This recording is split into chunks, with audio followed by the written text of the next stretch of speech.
to the loan so that we assess it for the development. Thank you. The designs and everything are ready. All right, sir. You have enough problems on your hand. You are discharged. Thank you very much, Honorable Chair. Let's call University of Energy and Natural Resources.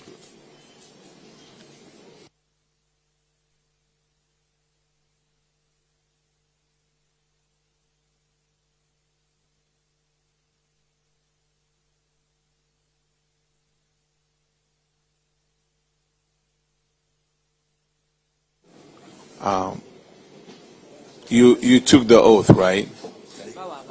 Did you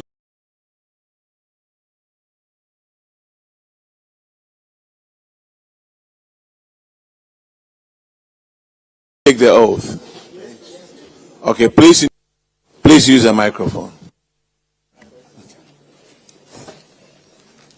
Good morning, Honorable Chair and members. My name is Professor Elvis Asaribediakon, the Vice Chancellor. Good morning, Honorables. Please, my name is Paul Nananketia, Director of Finance, University of Energy and Natural Resources.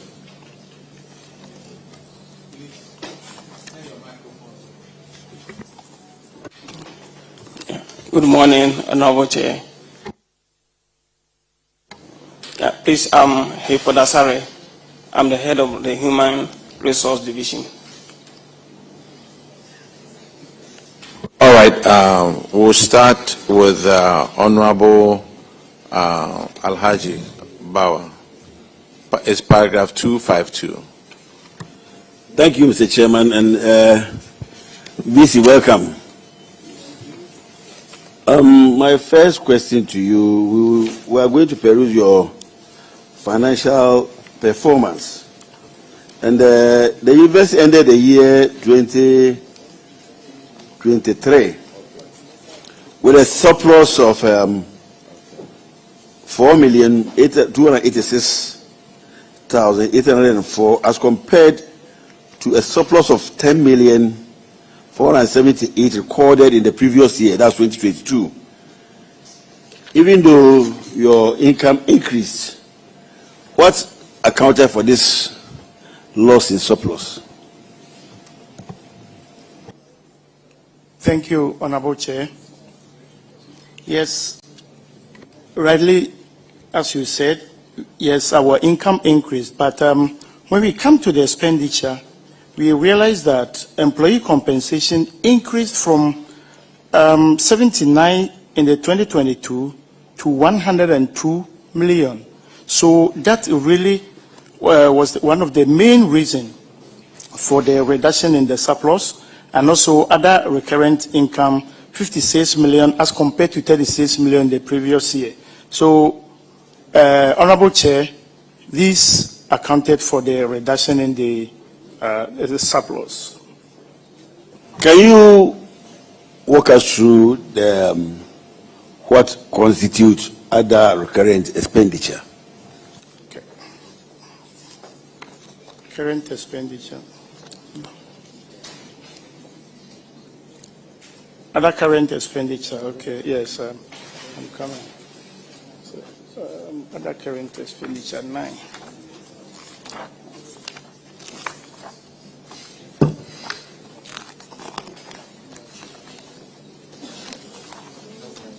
Other current expenditure, recurrent expenditure is made up of administrative and general expenses, academic expenses, repairs and maintenance expenses, staff selection and training, utility services, staff travel expenses, and staff welfare expenses. Thank you, Honorable Chair.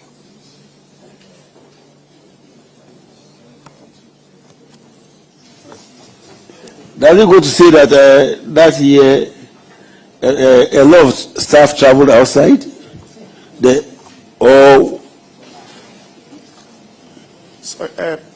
Can you come again, please? Sorry. You mentioned that it included your staff T&T, travel outside. Yeah, staff selection and training, staff travel expenses, yes. So how, because if you look at the jump, it's almost about 20 million or 19.1 million within a year, an increase in that expenditure. Yes. And normally you don't spend more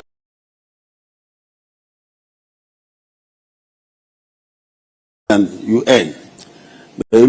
You mentioned staff travel expenses. Yes, it increased from 1.3 million plus to 1.7 million plus. That's for the staff travel. But generally, administrative expenses and repairs and maintenance, because we have old cars, we have buildings that were inherited from former Faculty of Forest Research Technology.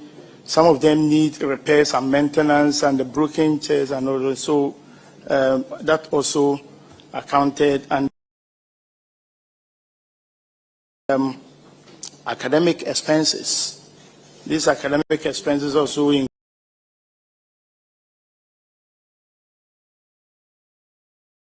include sometimes the buildings we came about. Thank you.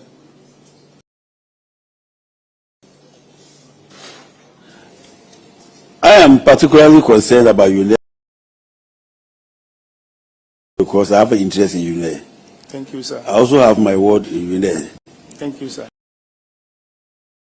So, Thank you, Honorable. and the review. Honorable, please, Honorable Chair, I cannot tell the number recruited or fed. However, the number increased, and also every year we have promotions, especially senior members. Some move from equivalent of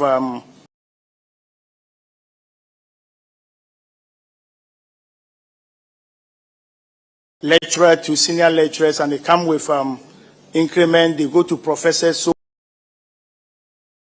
when they get to the recruitment, however, increment in position, promotions also accounted for some of these salary increments.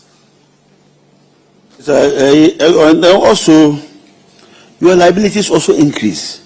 Our Liabilities. Your current liabilities under the yes, our year current, and the review. yes, our current liability Because of increase in accounts payables, increase about in- 63.1%.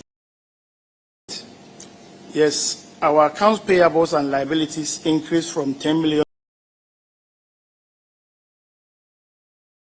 to 20 million. So we are putting up buildings. So sometimes at that time, maybe they've raised certificate and we have not been able to pay. That's how come these things raised to that level. Thank you. VC, your account under that year, it doesn't look good. Because the report is indicating that you struggle to meet your short-term financial obligations if they fall due. Because your current ratio also declined Yes. substantially. Yes. And so you struggle whenever you are to meet your short-term financial obligations. What are you doing to improve that? Thank you very much.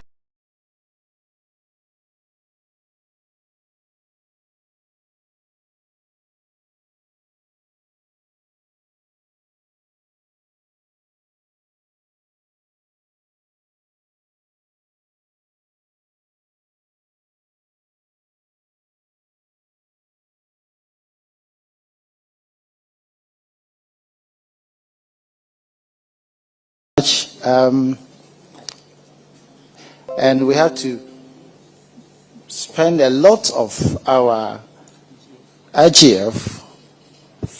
Currently, if you come there, we are putting up a new administrative block. The one that we inherited was just a dormitory that was repaired and converted into administrative block. And, you know, this, I may say that we may be the only public university that to use IGF to put up administrative block. I'm not saying building, I'm saying administrative block. I'm saying administrative block. So these are some of the things. But Strategies. What are some of the strategies to ensure that we improve? One way is we have established enterprise, and what we are trying to do is to partner with some private companies so that we can establish our business and we can have other source of income. We've increased our short courses, training programs that can also bring in additional incomes. We have, in terms of research, we've taken our staff through grantmanship, and we are winning more projects currently, and so all this will bring in more income to us. And then also financial prudence. We also trying to strengthen control. Yeah, so strengthen our controls. We having, as currently we have a policy for transport policy. We have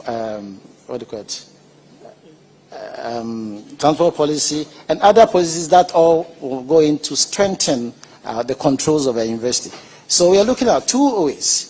We are trying to identify source of income as the first strategy. The next one is how to ensure financial prudence. We are working towards a paperless also approach. That will also help to also reduce, because stationery, for instance, are major. Implement these paperless strategies. It will also help to reduce cost. Prof, my last question, and then maybe the ranking will take over. If you go to paragraph 2.5 now, your non-current liabilities also decrease by 80.7%.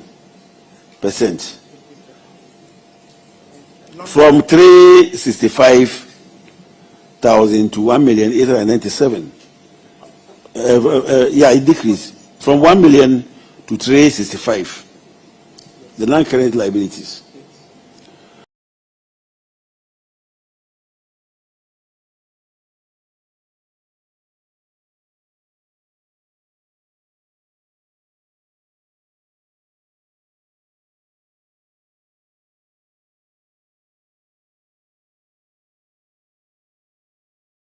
Your utilities. Which paragraph? Utilities. Okay. With the non-current liabilities, it rather decreased from 1.8 million plus to 300. We had a loan, GCB loan, which we were paying. So as of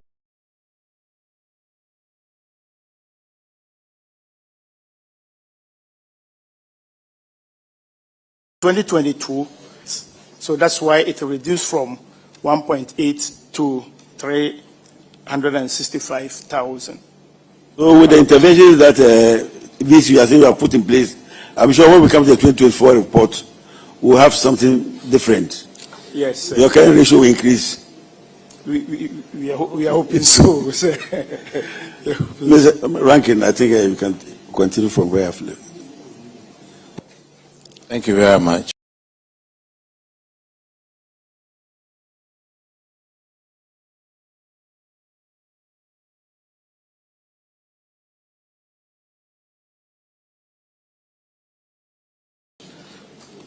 Prof, I'm really concerned about your compensation.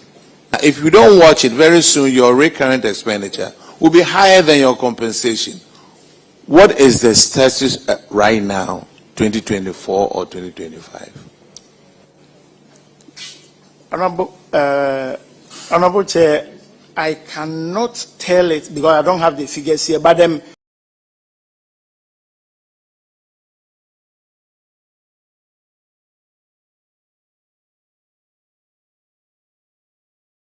we saw it, and we are working to reduce it.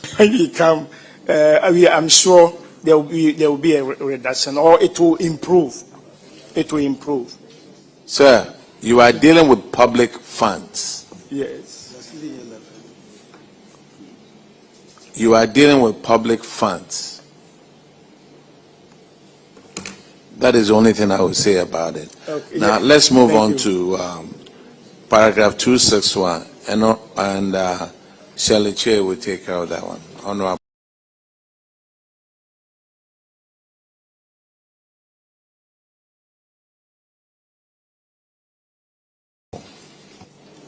Of unearned salary and 46,239.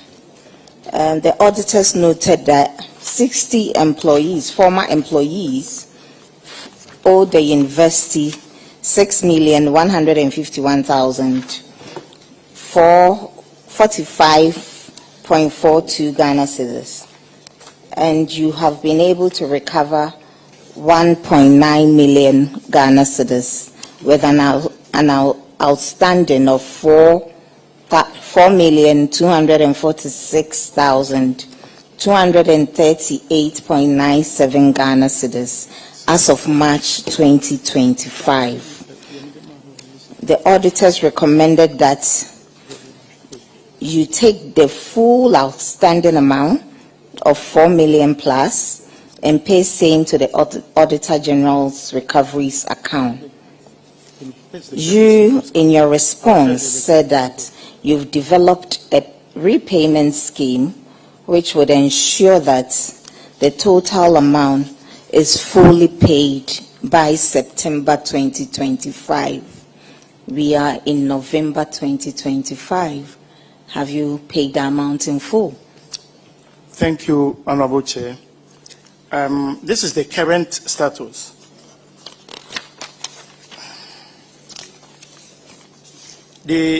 From the Auditor General, the total unearned salary was 6,151,045 Ghana cedis, 42 pesos. Now, out of this, some came to the university as amount withheld, and some to 1.9 million, 1,984,100.89. So when you subtract that, you are left with 4,166,944.53. Now, Sir, out of this, Sir, I'm yes. sorry. I'm sorry to buy in. When they did the audit, there was outstanding 4.2 million Ghana cedis. You said you will recover everything by September 2025. yes, We're in November. yes, Have you collected it all? yes. You've That's where I collected was all the coming. amount. We have collected the one that came to the university. We have paid back to the government. There is difference of about 1.3 million, which relate to pensions. Now, because we are subvented organizations, pensions do not come to us. When government is giving us the check, they take the pension. So the amounts that we withhold do not include the pensions. So we met the auditors. The difference of 1.3 is relate to pension. Apart from that, we have paid all the money that we are supposed to pay, the money that we withheld. We have paid everything. Apart from those who went on study leave and did not return. That one, we are still pursuing them. We haven't paid that one, but we have paid what came to us. We have paid everything. Okay, auditors, can you please confirm if they've paid?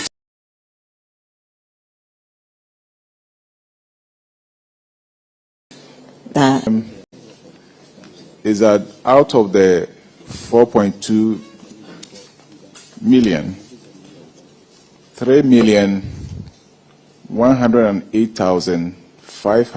3,108,509.75 has so far been recovered. the outstanding, when do you intend Yes. paying? I said the outstanding relates to pensions. Which No. You said 1.9 million or Yes. so was in relation to pensions. That's what you initially said. No, I said that one relate to those who went And didn't come and back. didn't come. So how much is in relation to pensions? It's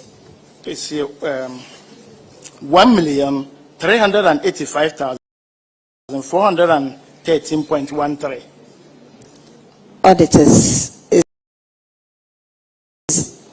Have they informed you about this? To put this one in the context, this audit was carried out by, it was an outsourced audit, which means that we gave it to a third party to carry out the audit.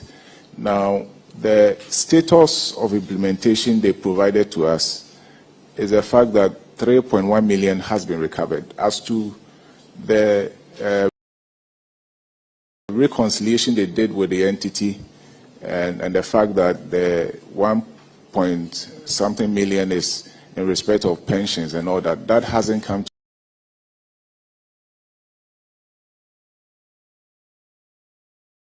to our attention with them after here. Thank you.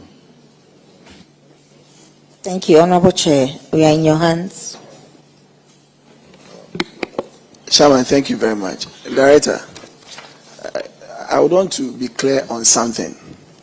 You talk about the difference being pensions. Yes, please. That were withheld by government. Please. So the ones that are not pensions, you've repaid all. Yes, please. If you look at the details of payment of earned salaries, these are the net amount that comes to the individuals who were presumably under your care and left. Some of them are leave without pay, vacation of post, resignations, which meant that these individuals were being validated. You understand? Somebody resigned, then the person gets paid. That is why it is an unearned salary. Yes. And that is the net amount that comes to the person, regardless of the pension, the tier 2, the tier 1 that the government would have already been deducted. Yes. So it is not a gross amount. Then you are now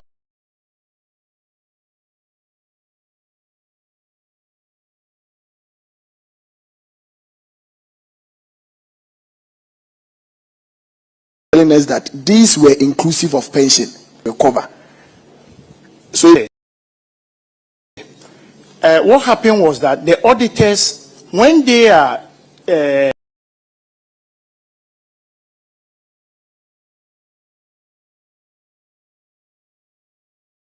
calculating this on earned salary, they included came in when we met the auditors. We met them, the Sunyani regional auditor and the team. So they do not come to us. So that is why we agree that the difference relates to pension. Look, let me ask you this. There's a guy over here. Vacation of post. 7th June of 2024. And he owed 120,000. Obviously, that wasn't in 1 month. Where is the pension in it? Sir, please. And let me caution the universities. When you come and we ask you a question, we need to sit in classroom and listen to a lecture.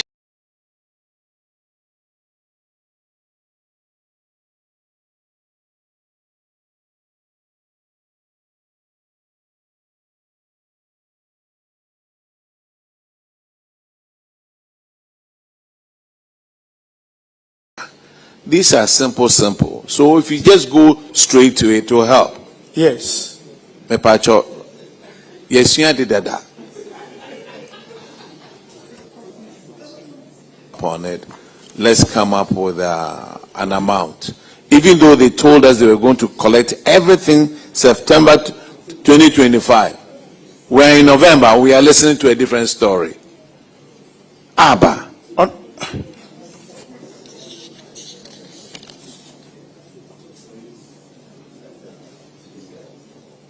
Okay, you are discharged. Thank you. Now let's call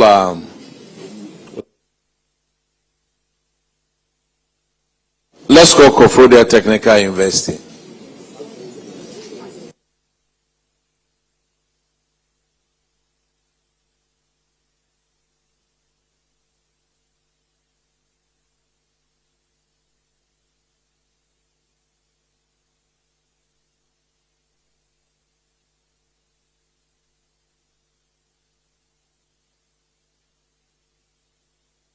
Please introduce yourself to the committee.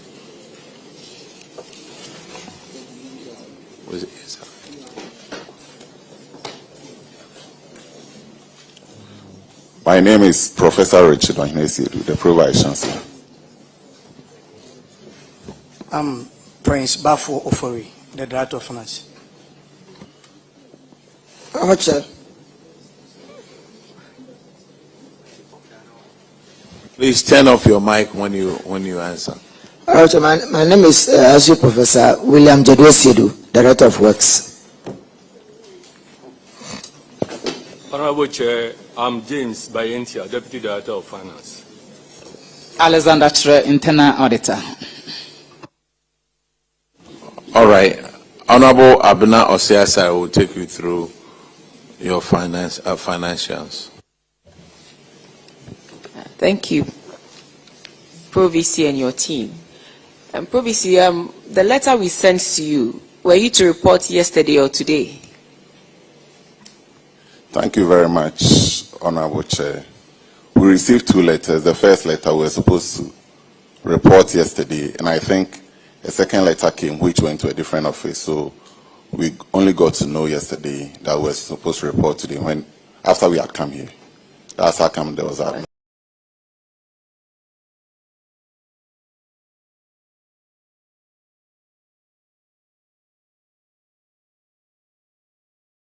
We apologize for the mishap, but in 2023 a surplus situation in 2024.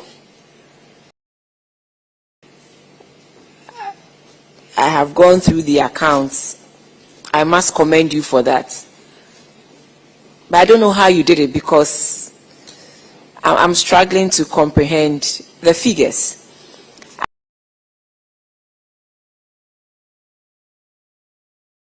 I see that you said your non-current assets came down because you depreciated some assets. In the same vein, you spent on fixed assets, but yes, still it's come down. So I want an explanation on that one. And then I also realized that you spent, in terms of compensation of employees, you spent more than was granted to you. So that one too, I would want some explanation on that as well. Let's begin with these two. Yeah. Thank you very much, Honorable Chair. With your leave, I would want to defer to the Director of Finance to answer that. Thank you very much, Honorable Chair. With respect to the first one, we actually spent on non-current asset, but the amount we spent was less than the consumption of asset in that particular year. That is why although we spent, we procured or we spent in non-current asset, however, the amount has reduced. We spent about 6 million or so, but the consumption of fixed asset for that year was 7 million point something. Thank you. Then the compensation. Okay. Please, I didn't get it. Can you go over what you just said? Yes, please. I'm saying that. Thank you Directly very much. so we can hear. Yes. Yes, please. In that particular year, although we spent on non-current asset, however, the total depreciation for that year was more than the amount. What was the amount, please? The depreciation was about 7 point something million, and the amount we spent on non-current asset was about 5 point something or 6 million. So consumption of fixed assets here says 7.9. Yes, please. And then you are saying depreciation was 7. Yes, please. That was depreciation. That is depreciation. Depreciation was 7, and then you spent 7.9. So then it should. Honorable Chair, I'm saying that the Thank you very much.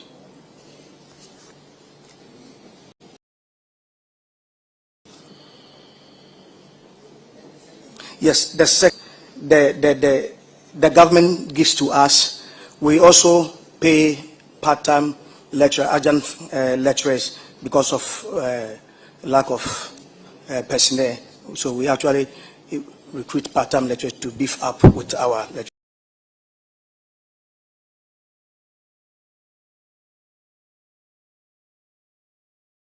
That's why it was more than what we received.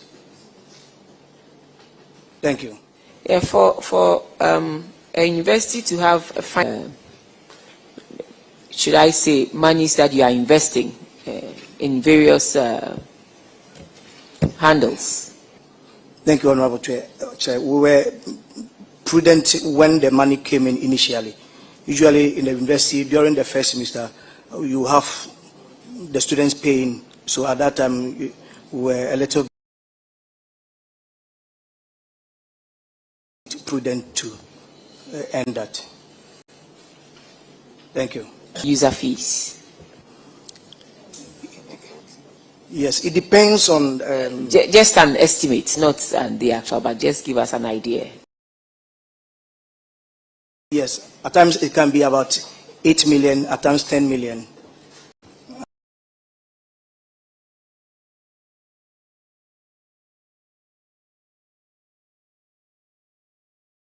At times 10 million.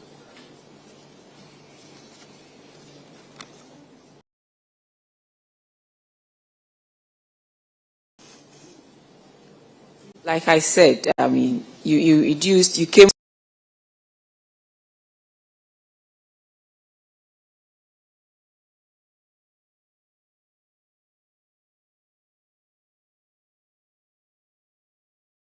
expenditure. Yes or no? Aside your consumption of fixed assets, I also see specialized expenses. For what? For vehicles of the university. Vehicles of the university? Yes, please. To the tune of 2.8 million? No, it's a whole lot of expenses. Okay, so can you give us a breakdown, an idea of what goes into the specialized expenses and the amounts involved? Yes, please. Madam, please, I would need time to...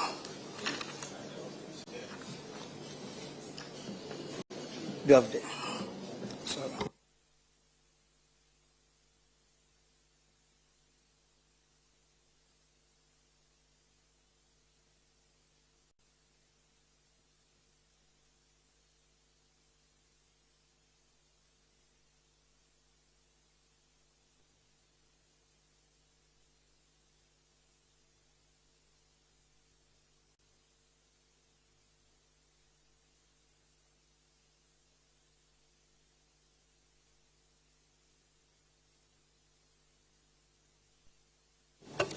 My deputy want to add up. Honorable Chair, the specialized expenses comprise a lot of items. We have professional subscription fees, legal expenses, donations, and because of the format of the format we are using, we have some grants from some development partners, KIC under that. So the 2 million plus is made up of all these items. Thank you very much. Thank you. My heart is at ease now, because when you said insurance claims for 2.8 million for a university, you wonder what actually, yes. So thank you. You improved upon your current ratio. In 2023, you couldn't fully cover your short-term liabilities, but in 2024, at least you can do it by 2.4 times. And looking at your strength, your location, you can raise more money from your non-tax revenue or your IGF.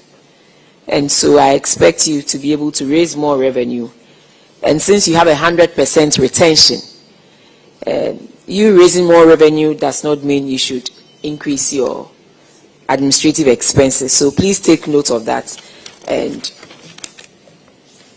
work at that. The other one has to do with your indebtedness, the indebtedness of separated staff. I want to find out how you process a staff for payment. How does the university process a staff for payment? Madam, once again, with your leave, I think the Director of Finance will take that. Thank you very much, Honorable Chair.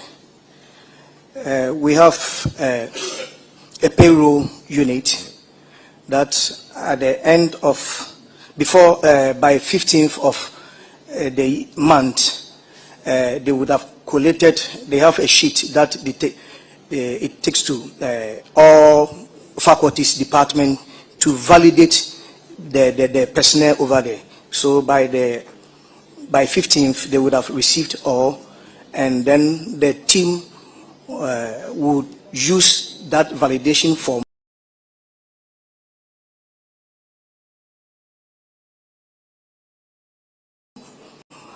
to actually indicate. We have validators A1 and B. So after the B1 have done their certification, before it is electronically forwarded to the A1, which is virtually the Vice Chancellor and myself, and we'll certify that. If one goes through all this process and then someone retires way back in 2019, December 2019, we continue to validate the person and pay from that date to November 2022. More than 24 months, yet you go through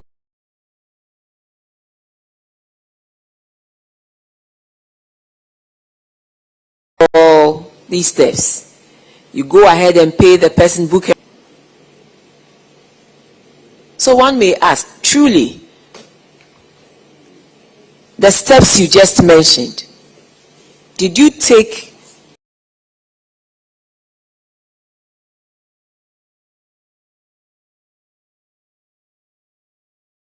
that same steps to validate John Kojoteria Hayford? Madam, John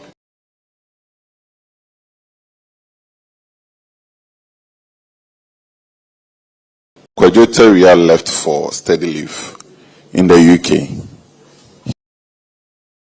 He didn't return an initial 3 years or 4 years, depending on, the length of your study. Beyond which you are given an extension. Once you're on study leave, you are supposed to present progress reports. He wasn't responsive with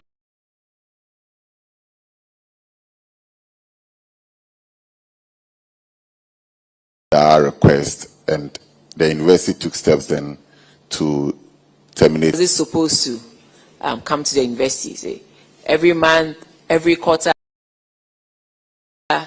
What was? We normally do, I think, every 6.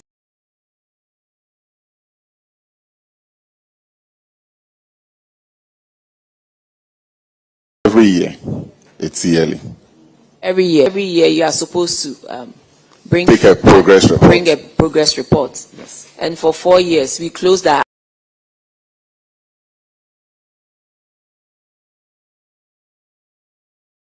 eyes to it. In 4 years that you realize that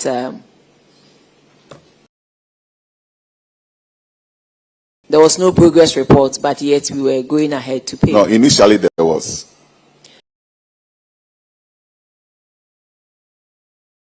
So when the auditors, maybe the auditors would have taken that out.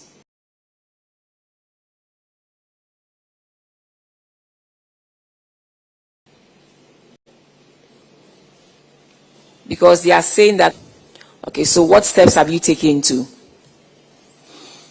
So we have a 5-point action plan to recover funds of this nature. Initially, there You is have a 5-point action plan. a 5-point action plan. action plan, okay. Yes, so Please share initially it. we've written to all those, I mean, there are 6 of them as they are listed here. We've written to all these persons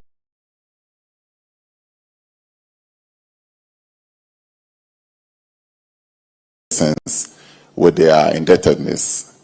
And then we've also forwarded their names to our solicitors, and then they are in the process of being served. We are also going through our documents to find out whether they have any entitlement to the university, which would take out and then pay that into government chest. And then finally, we are also looking through our systems and protocols to ensure that any lapses, we close all lapses so that these things don't occur in future.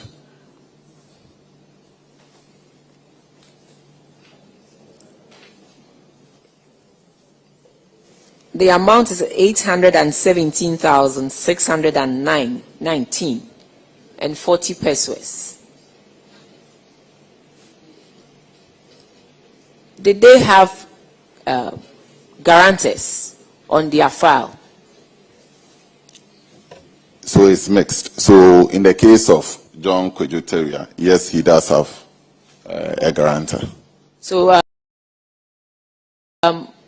what is the essence of a guarantor when the person you guaranteed for fails to do the needful? So then we defer to the guarantor. So have you done that? Yes. So we have written to the guarantor, and then the beneficiary, that is John Kwejoteria, and we've also forwarded their names to our solicitors. So I'm only asking. In this case, what does the guarantor do? Is the guarantor, aren't you supposed to? Yes, so we have done that. So has the guarantor paid? No. And that is how come we've written to our solicitors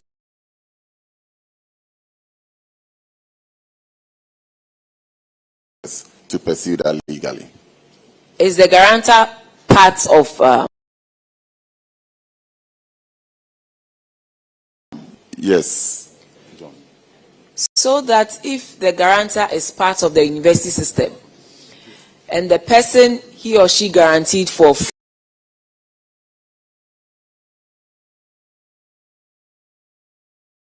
to come,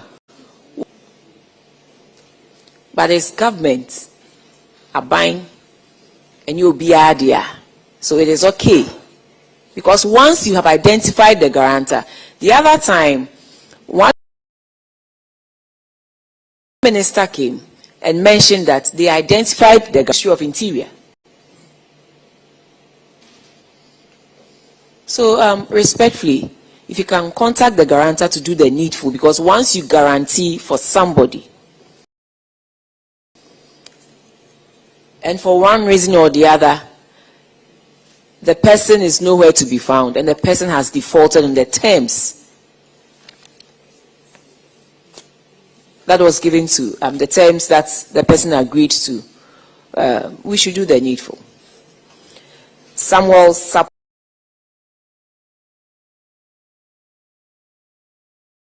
Asamoah, can you also give me an update on that? Did you identify the... So in the case of Samuel Sapon, his case is different. His appointment was terminated because he failed to sign the bond form and left. So that is how come the university went ahead to terminate his appointment.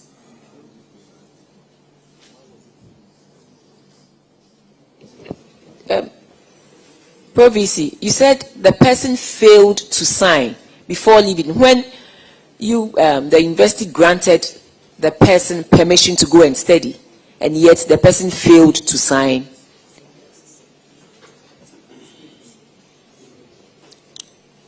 So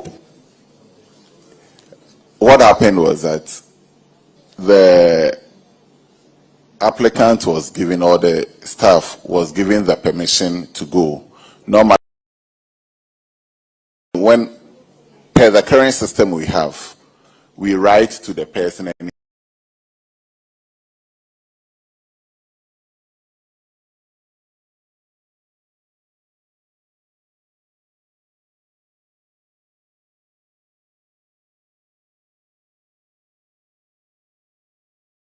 the letter, we indicate that to sign. So once we have a 5-point action plan we are pursuing, we are reviewing our protocols because these are part of the lapses I've mentioned. What is happening is that rather than if we go ahead and then give an award letter and in the award letter indicate that the staff should ensure it is signed before he leaves, then that is how come this thing can happen. But if we make sure that the person signs before the award is given, then this thing wouldn't reoccur. And that is how come in my narration earlier on, I did indicate that, the protocols would have to be reviewed, and we are reviewing that to ensure that it doesn't reoccur. It took the university 8 good months, from January to August, 8 good months, to realize that the person did not sign the bond form. Or one wouldn't know. It is not something the person did not sign the bond form, but yet has gone ahead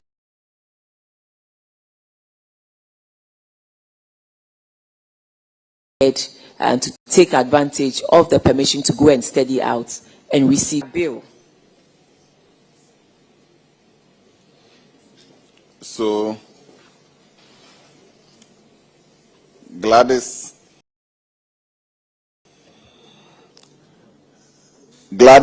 took a partial state leave.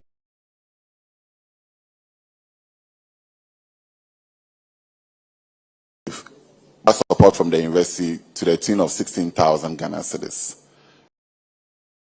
and then left. So what it means is that she worked for whatever salary she took. What her indebtedness to the university now is 16,000 that the university paid. And but the auditors have an amount of 84,520. no, sorry. So, with respect to Gladys, after that, she was supposed to. So she was in the system, and then decided to leave after her studies, and by she was supposed to give 6 months notice before. She didn't do that, so she's being charged that amount in lieu of her not giving that notice. Yes. Grace Opare. Grace Opare exceeded her initial maternity leave of 3 months, and then we noticed upon checks that she was not ready to come. So immediately after 1 month expiration of her, beyond the expiration of her maternity leave, her appointment was also terminated. We've gone ahead to recover part from her entitlements. Yes. Okay. And so you are hoping to use other means to defray the rest of the amount. Yes. Benjamin Ganser. So Benjamin Ganser's case is similar to that of Samuel Sapon. You also failed to sign the bond. Yes. Then it tells us that your internal controls in that area is weak, and so you need to improve upon that.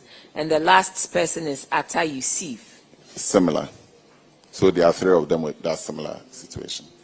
And so now you are in the helm of affairs. I hope that with the kind of infractions that you have seen, you tighten that area, because as a university, you always grant people permission to go and study. The fact that these people have committed this infraction does not mean it should prevent other people from enjoying these benefits. But you need to tighten it and make sure that those who have done it pay the price for what they have done. And so we look forward to hearing from you on the guarantor, because once you guarantee for somebody, that is the unfortunate thing though, but then you should be held responsible for the person's inactions as well. So on this note, out of the 817,619, how much have you been able to collect? And how much can the auditors validate after your confirmation? I would want the Director of Finance to speak to that.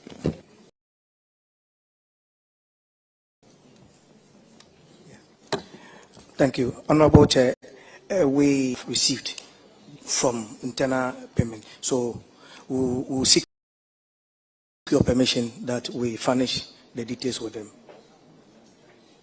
How much have you collected from the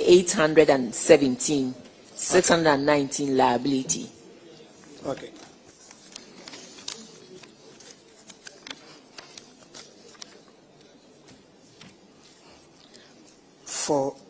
Where's the list?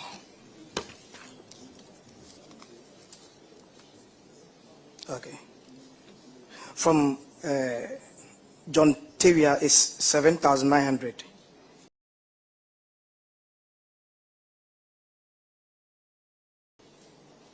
From Samuel Sapon.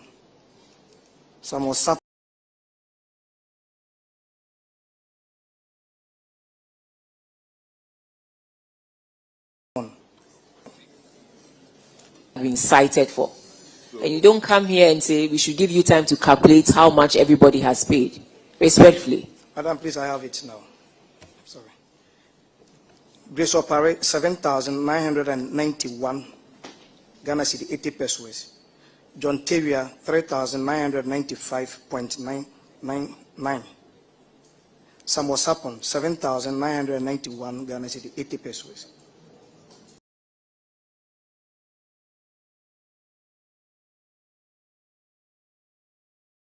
So far. So John Tavia owe an amount of 486,000. Yes, Honorable Chair.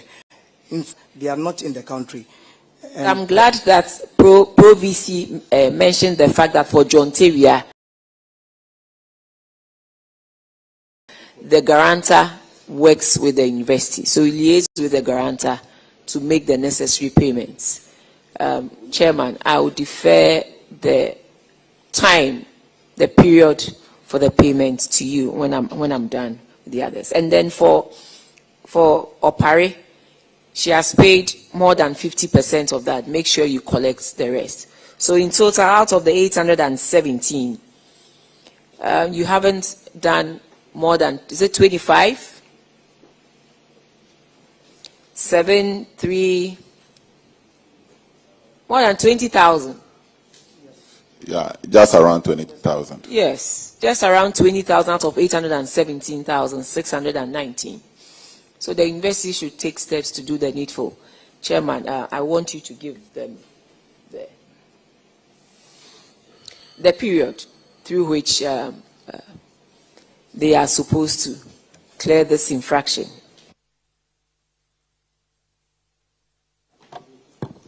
PV, I just want to ask this about John Tavia. It's clear to us that you've been able to receive 3,000 plus as payment. And then from your narration, he's nowhere to be found. So who paid that money? Is it the guarantor, or there was a trace that you managed to get him to pay the 3,000? Who paid it? So all the amounts that were mentioned here are to defray. So these are not payments directly coming from them, but entitlements. Certainly the university now. Last one. Is the entitlement still on hold, or it doesn't come again? If it's still on hold and then entitlements are coming, why can't you use it to defray the cost? And still 3,000. Has it ceased coming, or it continues? It ceases. It ceases coming.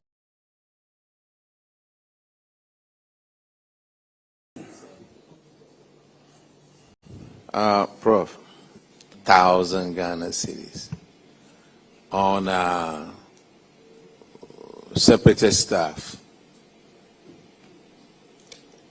You don't have any, you can't contact these people, and then you don't have any payment plan.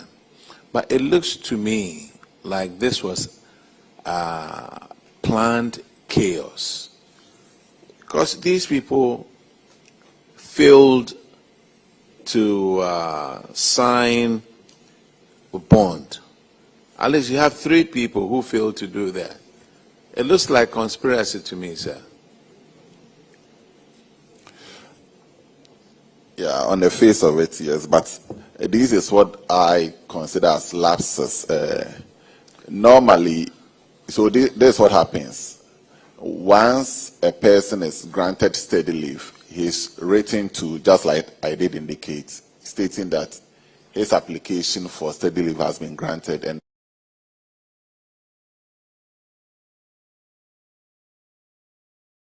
that is to go to the HR and then get the bond forms filled before leaving.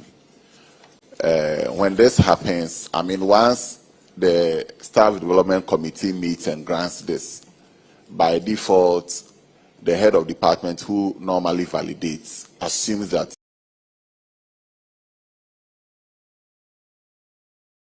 that has been granted and the person leaves. So these are part of the lapses I'm mentioning. All right, sir. So we'll make it easier for you.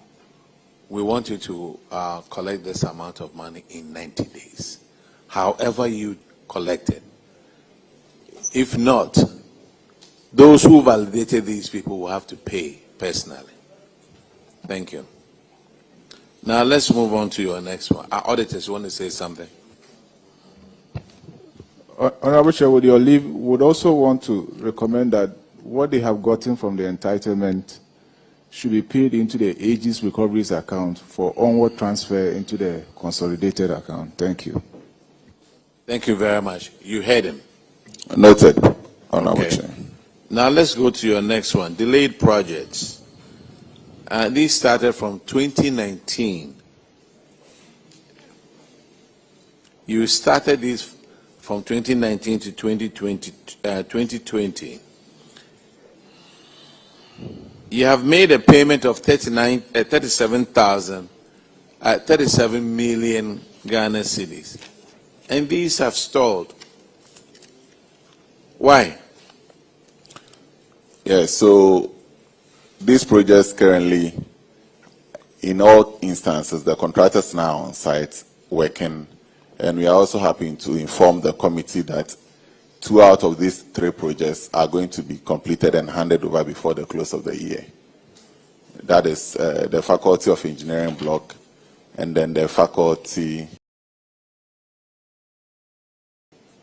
of Built and Natural Environment. Yeah, that's the 5-story.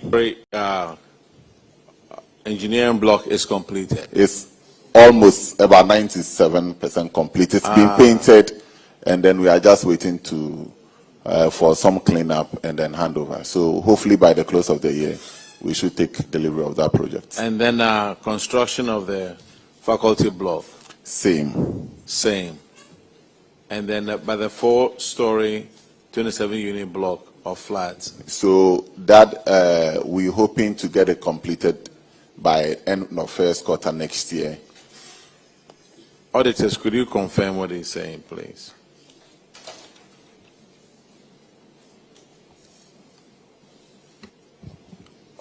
Honorable Chair, we can confirm that the contractors are on site and the projects have reached an advanced stage. Thank you. You see, you told the auditors the last time they were there that all the contractors are currently on site and work is ongoing. Yes. So they were on site, yes. All right. Yes, sir. Prof, since the contracts started in 2019 and 2020, should you be worried about possible variation?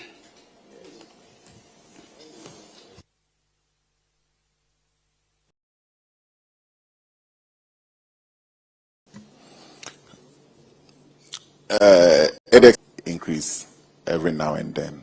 Yes. So for price fluctuations, they should be expected. Is it a case that they've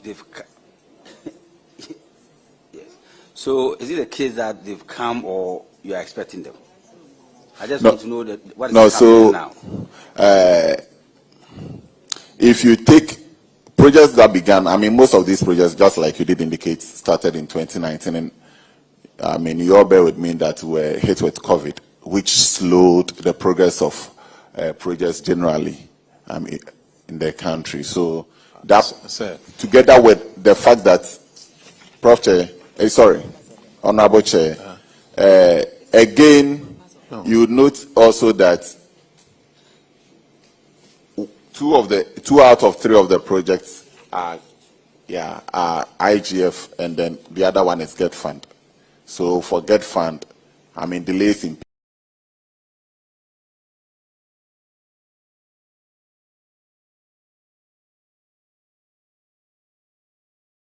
payment also hit us. I mean, so yeah. Honorable. 20 what? 19. It was 2020. 2020 what?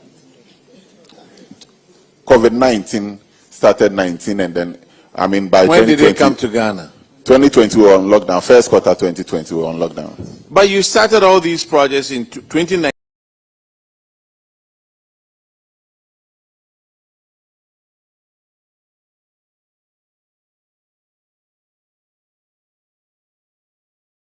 In 2019, 2020. COVID wasn't here. But not in 2019. How did it affect the project anyway? No.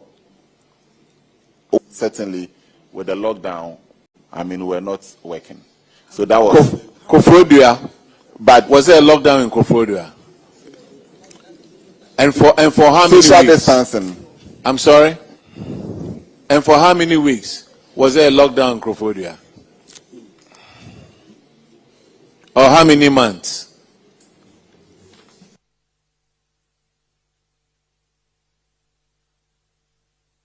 Yeah, I didn't answer that. Prof, I'm just asking you these questions because I know that when projects delay, there will be possible variations and the rest of it. That is why you said the contractors are on site now. So I just want to know if you've hit by or they've come to you with a request in respect of variation, so that we'll take it from there. If they haven't come with variation request, then that's fine. So price fluctuations, I said yes. Price fluctuations. Yes. So variations, when you talk of variations, it could either be additional works, change in scope. Price variation. Yes. So price fluctuations, yes. So was it part of the contract or? Pardon? Did you have it in the contract? Was it a clause? Yeah, there is a fluctuation clause in the contract. Okay. Yeah. Did I hear you say that in this part of the world there will be variations? Price fluctuations. Price fluctuations. Price fluctuations. Fluctuations. Changes in price of materials.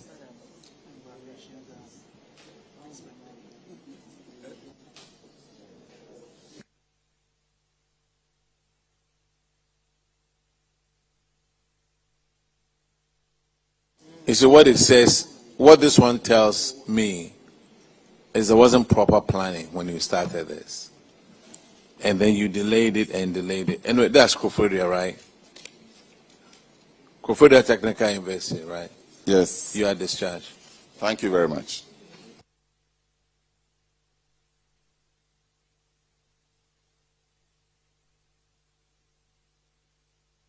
Is Gimpa around?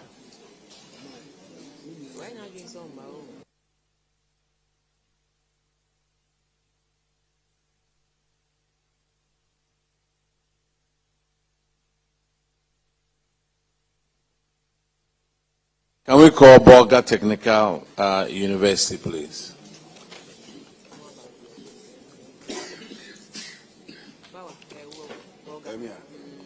Bolga Technical University, are you here? Oh, please come and sit down.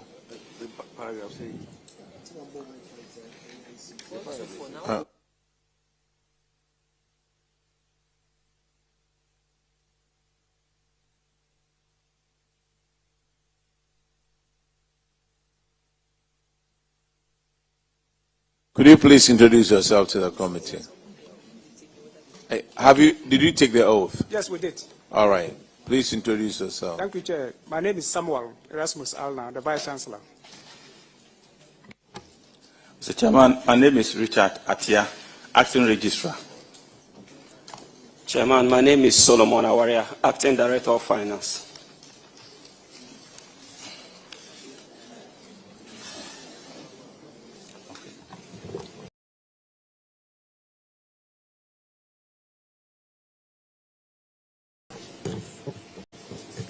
Vice Chancellor, you are welcome.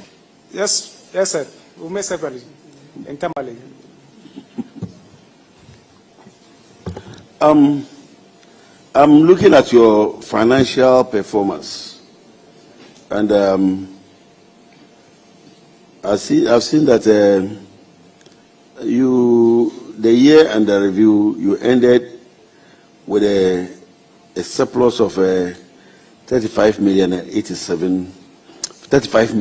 as compared to 1.5 million recorded in 2023, representing an improvement of 2,321.2%. So, what accounted for this story? Thank you, Chair. So, under the year under review, the university was fortunate to have gotten some grants in kind and some funding from our partners to implement some projects. And also, there was a marginal increase in enrollment. So, in terms of school fees, we also raking some revenue from that. Maybe the Director of Finance will provide further explanation. Thank you, Chairman. I think those are the issues that accounted for the increase in our profit surplus for the period.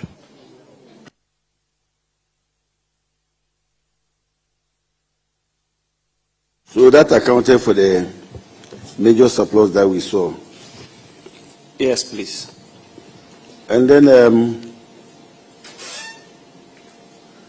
your IGF, I saw that it also increased substantially. So what are the components of your IGF? Can you tell us? Components of the IGF: school fees, donor funding, attestation transcript, congregation fees. But substantially among them was the school fee. Look at your expenditures. I saw that your consumption of fixed assets also increased, and that increased about 7.9 percentage points, which is a huge increase from 9.4 to 1,000 to 7.3 million. So, can you walk us through this? Why this huge jump? Thank you, Chairman. As a result of adopting government policy on the fixed assets, there was a need for us to revalue the fixed assets of the university, and that brought about increase in the fixed assets of the university, and subsequently led to the increase in the consumption of fixed or depreciation of fixed assets for the period. Thank you.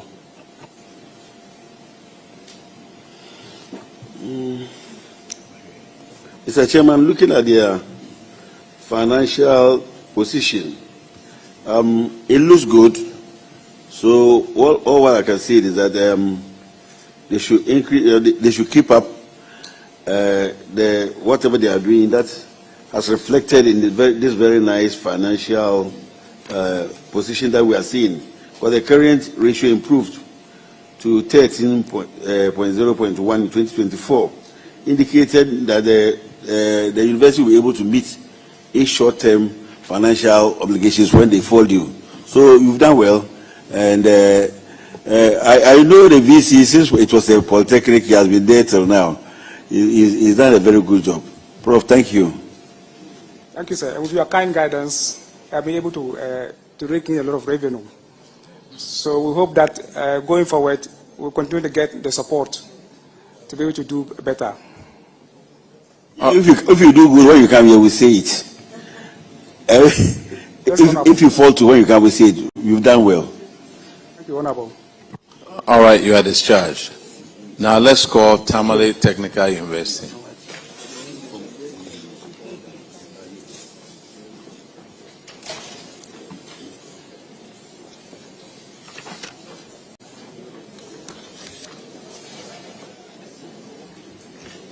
Wow.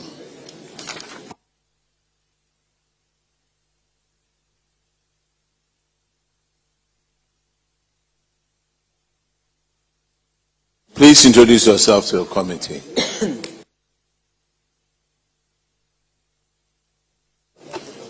Good afternoon.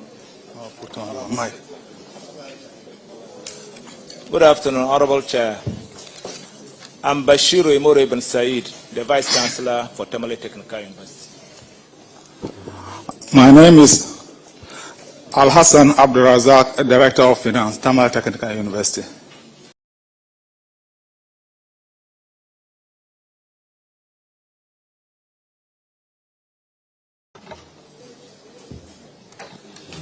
Honorable Chair, my name is Mohamed Kamaldin Al Hassan, Director of Internal Audit, Tamale Technical University. Okay, Honorable Abna Oseasa will go through the financials with you.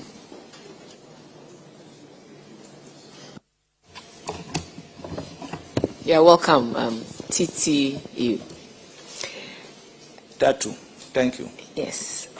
Prof, how long have you been there? 1 year, 4 months. 1 year, 4 months. Honorable Chair, yes. Okay. You and your team. As the Vice Chancellor. As a Vice Chancellor. Yes. 1 year, 4 months. I think you've done a good job.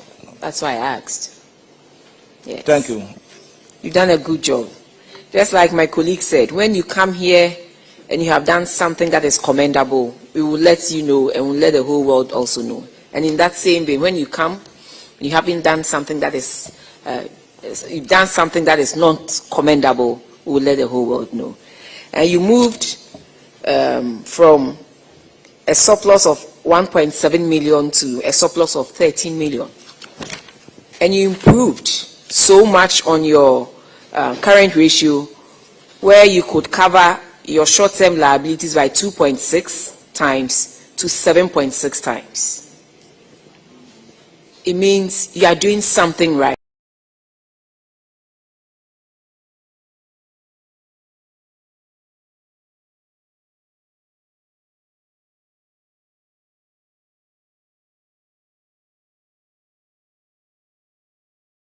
And we ought to support you for you to build on to whatever you are doing, to go ahead and get extra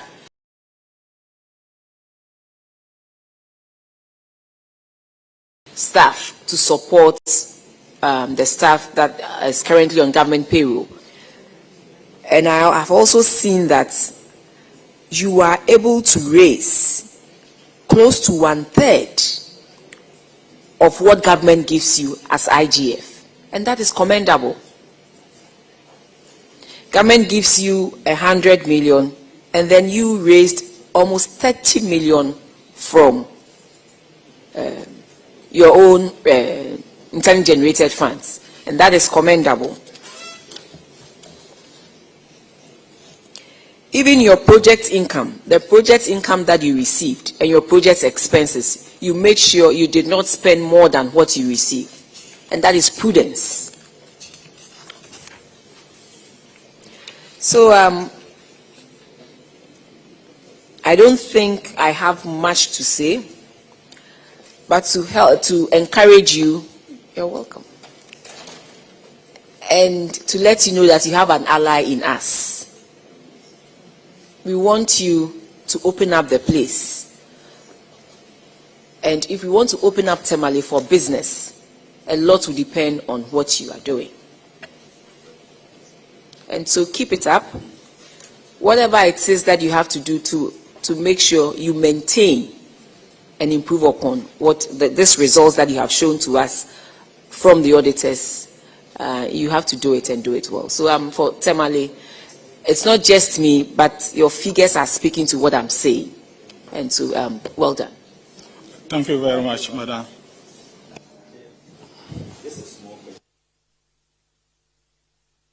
Prof, thank you. You've done very well, just as my chair commended you. But when I look at your donations, 2023 you had 68,000 and 2024 you had 21,000. What is the disparity? Can you share with us what accounted that reduction? Honorable Chair, with your permission, I will defer to the Director of Finance to respond to that. Thank you very much, Mr. Chairman. It is something that we actually do not have control over. Donations usually come from external parties who, for one or two reasons, decide to extend gratitude to us. So that aspect of inflow, we actually do not have control over it. All right. The next, the infraction is on paragraph 409. And Honorable Nasser will take care of that one. Thank you very much, Mr. Chairman. VC, congratulations. As the chairman said, you are doing well. Thank you very much. But when it comes to the donations,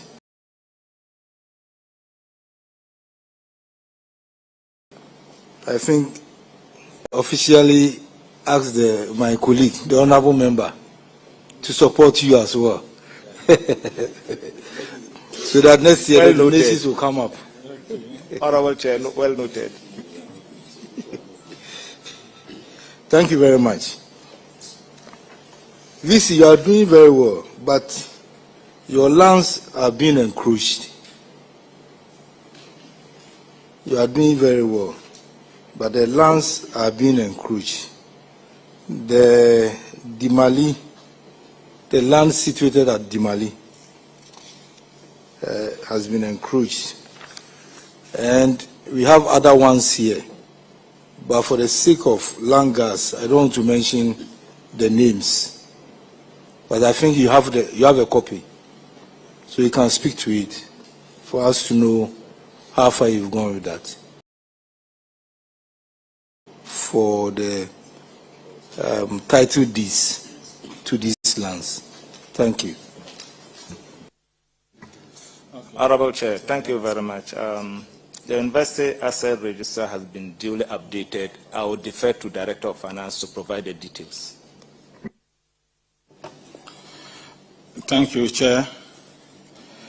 Let me indicate that the title deeds have actually been, University have taken the necessary step to get those particular properties registered at Lands Commission. And we have provided the Auditor General with the registration fee and other relevant documentations that we obtained from the Land Commission. Regarding the Assets Register, like the Vice Chancellor indicated, the Assets Register have been duly updated, and we have furnished the Auditor General with a comprehensive, record of our Assets Register that confirms that this particular properties have been incorporated into our Assets Register. Thank you. Auditors. Honorable Chair, yes, indeed, the Asset Register has been duly updated. I think our main issue was for them to secure the land, which they have started something with the Lands Commission.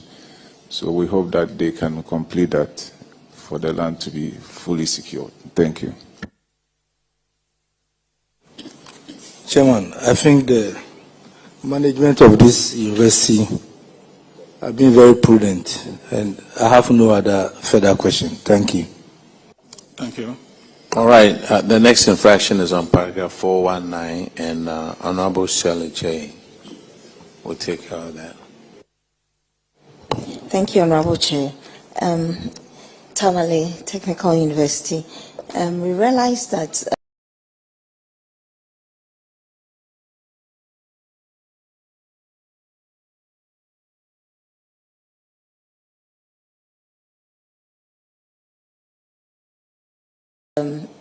you are not registered with the Data Protection Commission, yet you are collecting data of students and other stakeholders. Update the committee if you've complied with this.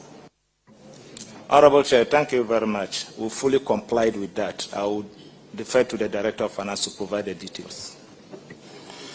So, Chair, like the Vice Chancellor indicated, following this particular observation that came out in the Auditor General's report, on June 23, 2025, the University Management took the necessary steps to pay for the registration certificate at the Data Protection Agency, and the receipt had been provided to the Auditor General.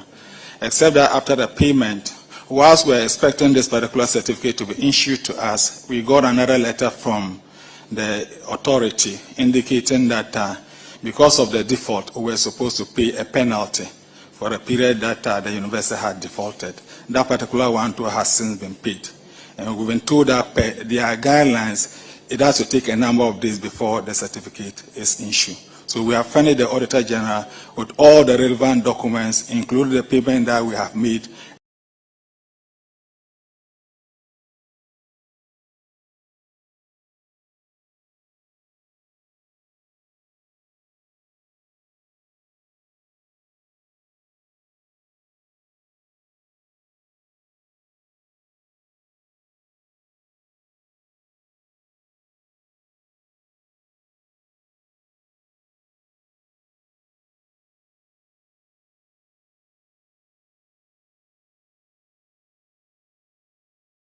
The correspondence that we have with the Data Protection Agency.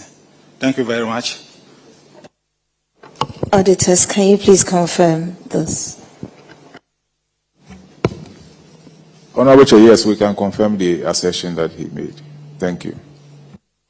Tamale. Tamale. You deserve commendation. Well done. Thank you. Tamale Technical University, you've done very well. Thank you.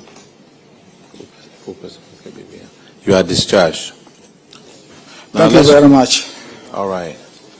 Let's call Dr. Hila Liman, Technical University.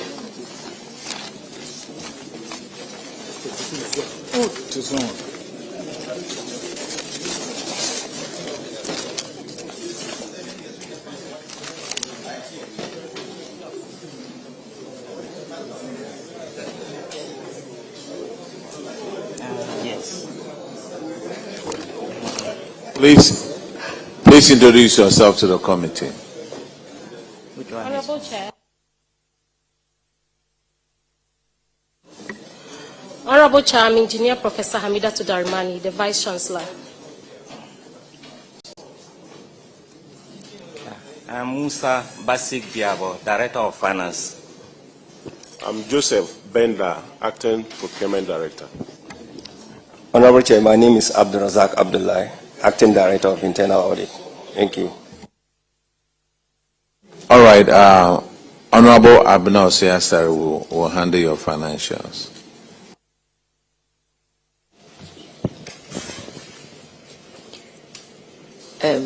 Dr. Hila Liman Technical University. Yeah, I also see some positives at your end. I noticed that in 2024, you turned a deficit situation in 2023 to a positive. You had a deficit of 1.2 million Ghana cedis in 2023 and a surplus of 1.4 million Ghana cedis in 2024. And I also see your employees' compensation. Let me admit that this is the first time I'm seeing a compensation fits within a government subvention. All the others that have appeared before us, their compensation is always over and above government subvention. But this one sits within. And Madam, are you the one? Professor, you mentioned your name, Professor. Yes. Hamida Tudarimani. Okay. Professor, we found a university that is living within the allocated government subvention. Thank you, Prof. And Clearly, your current ratio also tells us that there's been abilities by just 50%. But then in 2024, you can cover it about 1.2 times. I believe you can do more because you have what it takes to do more. What I will encourage you to do is to work on your IGF. Your IGF is very, very low. In 2023, you did 4.6, and then in 2024, 4.5. So it came down by close to 100, a little over 100,000. But IGF is something you can concentrate on to raise a lot of revenue to help you build the infrastructure that you need, support government build the infrastructure that you need so that it can also expand. So it is something I would want you to look at. It's none, but in 2024, you had close to almost 700,000 Ghana cedis. I want you to maintain that and do everything possible to always get in some grants to augment what government and your IGF is also giving you, and to make sure that you live within and maintain the profits that you've had in 2024 and replicate it in the years and the other years that you have before you. I'm okay with Dr. Hela Liman, and well done. Thank you, Honorable. Consumption of goods and services, and to make sure that you live within and maintain the profits that you've had in 2024 and replicate it in the years and the other years that you have before you. I'm okay with Dr. Hela Liman, and well done. Thank you, Honorable Chair. Now let's go to the management issues. And Honorable Frankie Abua will take. Dr. Hela Liman.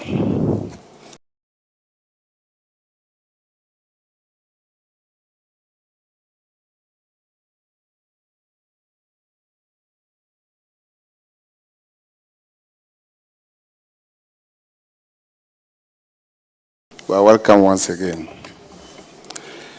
6 officers of yours were wrongfully paid office holding allowances amounting to 196,393.15 Ghana cedis.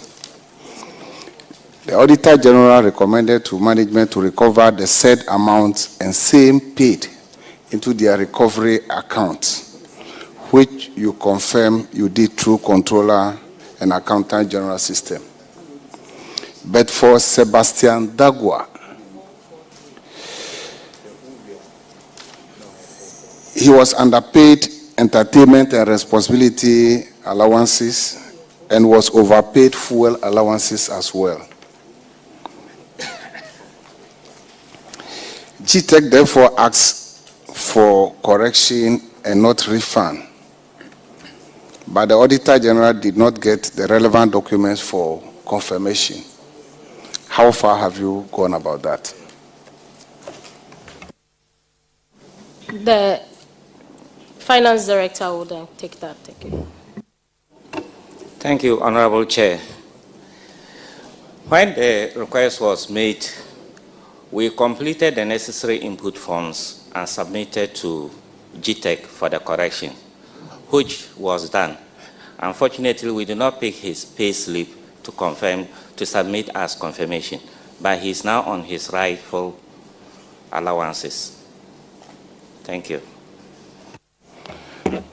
What accounted for the delay in providing the necessary documents to the Auditor General? Honorable Chair, I will just say this one is a fault on our side. Actually, I did not know we're supposed to send that as an evidence to them. Pardon me for that. Thank you, Chair. They cited you. You mean auditors cited you, right? No, sir. Oh, okay. All right. Let's go to the next paragraph. 443 by Honorable Frank Yeboah. Thank you, Mr. Chairman. It relates to unearned allowance of 34,900 was given an appointment for a year, and after the tenure, you continue to pay him to the tune of 10,986. There's another person here, the registrar of the university, Mr. Songutua Vitus, who occupied a fully furnished accommodation, was wrongly paid housing, utility, and domestic servant allowances totaling 23,984. So in total, 34,971 cedis was paid to these employees who are no longer with you. So the auditors recommended that you should take steps to recover the 34,000 from these two staff members. What's the current status? Thank you. Yeah, Honorable Chair, I think that is right. And so we have actually communicated to the affected staff, and they are committed to paying by installment. So we have already recovered some amount of money. I think the Director of Finance can give us the details. Thank you, Honorable Chair. On the part of Mr. Solomon Ochre, so far 6,000 was paid. That's 2 installments.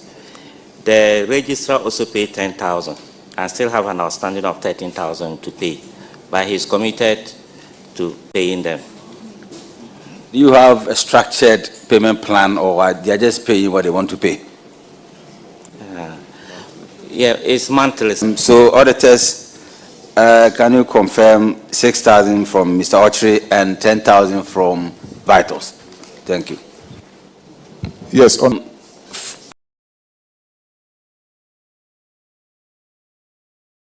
finance from the payment plan, when are you supposed to recover all of them, the total amount? We hope to get these ones done at least before the next audit, sir.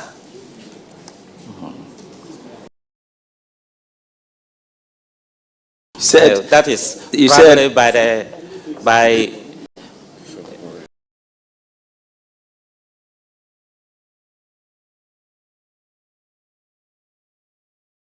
next year. We mean that you know how much you collect every month, and a payment will be made.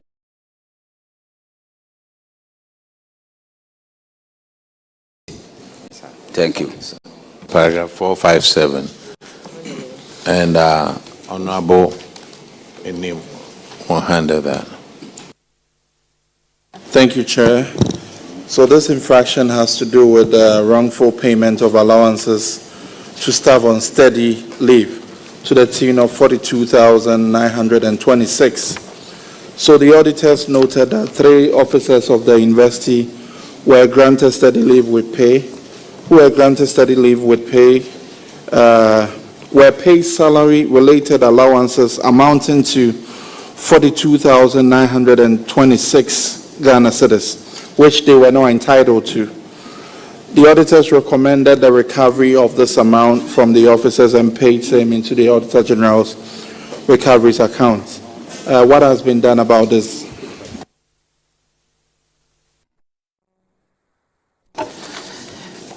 Thank you, Honorable Chair.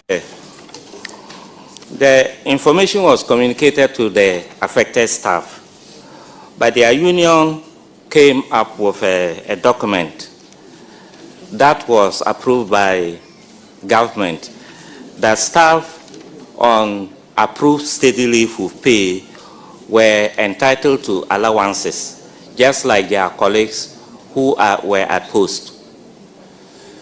Were given the document that was signed by the union leaders and fair wages. A copy was given to us before we came here. Prof, were these documents presented to the auditors when they came on site? As at the time they came, the document was not ready. They told us they were communicating to their national executive to furnished them with that document. And when it was brought, they gave us a copy. So has it been presented to them prior to your coming here today? No, please, sir. Why? Because you knew you had been cited for this. You had been presented with documentation on this. And you keep these documents until you appear here. Sorry, sir. It was presented, sir. It was presented. Just can you confirm if you have cited these documents? We refer to it as Yes, Honorable Chair, we've gotten the document. No, auditors, can you confirm that your documents that were cited warrants that these allowances be paid as part of their study leave? Yes, Honorable Chair, per the agreement they have from Fair Wages and the union, that is what it says. But we want to interrogate it further and be able to conclude on this particular matter. So do I take it that this infraction still stands? Yes, as far as we are concerned. Okay, Chair. So. Okay, so infraction still stands.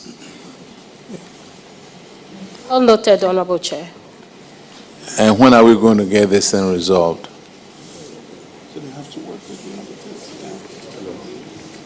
We'll liaise with the auditors and make sure we clarify it. And if they have to still pay, then we'll find a way out. Okay. But as it stands now, they have a written agreement, agreed by Fair Wages. So we'll just follow that up too. So we'll liaise with the auditors. Thank you. Auditors, can you provide a timeline for which you will be able to resolve this issue with the university?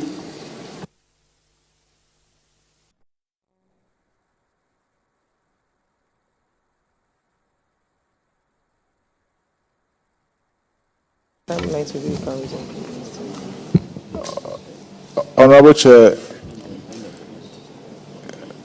we may ask for 2 weeks to do this. Thank you.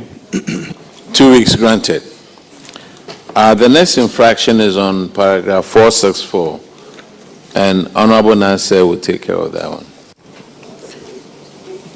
Thank you very much, Chairman.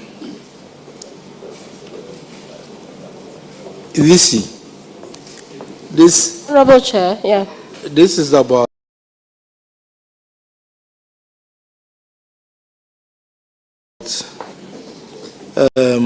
staff who, because of the grades they were on. Sure. So the state lost over 100,000 Ghana cedis. Please, I would like to find out, have you been able to recover these amounts from these individuals? Thank you. The Director of Finance will take this. Thank you, Honorable Chair. The amount involved was actually detected when I assumed office, or I took over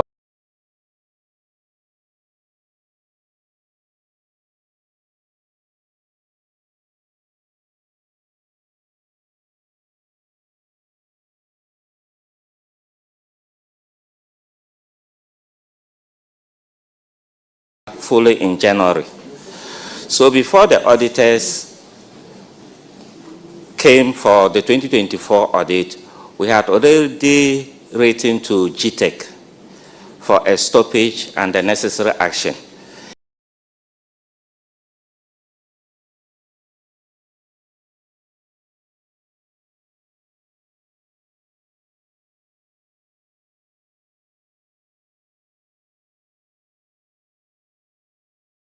So in February, a letter went to GTEC. In March, GTEC also wrote to controller, and controller effected the stoppage, and per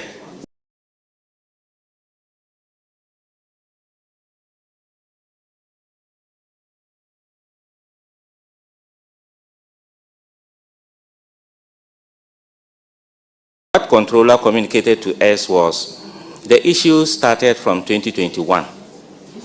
So they did a retronet dating back to 2021. And that is the stage of action that was taken so far.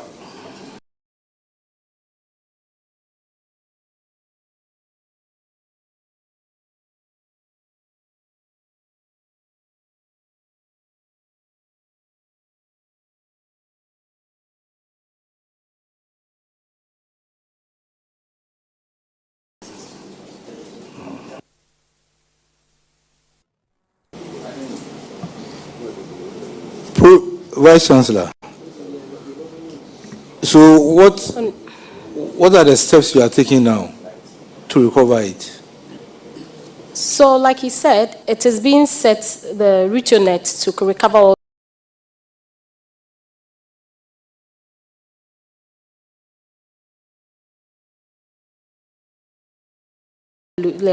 almost everything. Yeah. So with time, it's assumed they'll pay off everything through the payroll.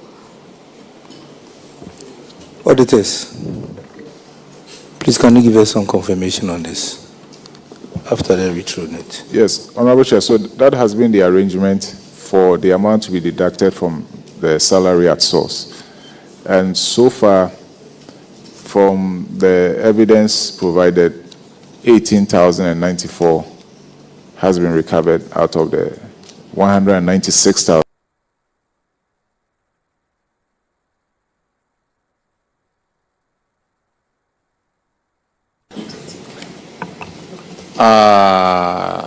Dr. Hila Leman.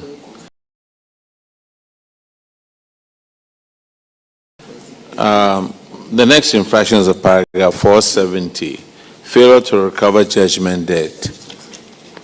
Someone sued your university, you won an appeal, and you were supposed to collect 55,000 judgment debt award, but you haven't collected it yet. What has happened to it? So the director will take it. We've taken some steps to recover that. Is what? We've taken some steps to recover. The school solicitor wrote to, or the university through the solicitor filed a case at the WA court for the recovery process to take place. And the gentleman was duly served with the notice of recovery. You were given a judgment date. Yes, sir. What has happened to the money?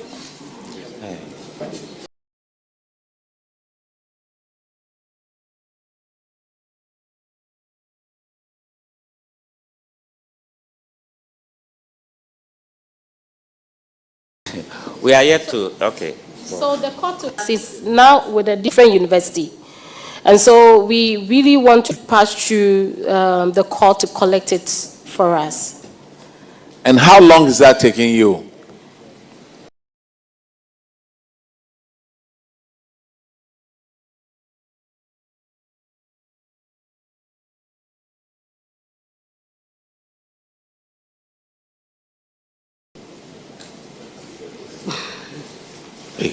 So give us just 3 more months. We will follow him because the guy in question has taken us back to court. So it's a very dicey thing, but we will follow up. Madam, we'll follow when this year. When? 2024. This year, 2024. Last year, 2024. Sorry. 2024. What month? May. 7th May 2024. So May 2024. And you haven't made any effort to go and collect this amount?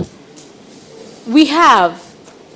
What evidence do you have that you made the effort to collect the money? That's very restricted kind of thing. In the letters.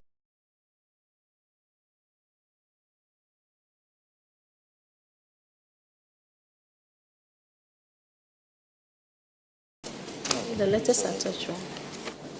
It wasn't attached. Yeah, unfortunately, we don't have the letter here, but we really have made some efforts maybe we plead that if you give us some 3 more months, we would follow up and make sure we collect the money. from Madam, him. May of 2024. Now we are in November of 2025. If all those months you couldn't collect it, you mean to tell this committee that 3 months you'll be able to collect this amount? We will intensify our efforts. No. Honorable Chair. It's not about intensifying your efforts. You had about 18 months. You couldn't collect it. Because from your answer, I'll make a ruling. Okay. And you'll be stuck with it.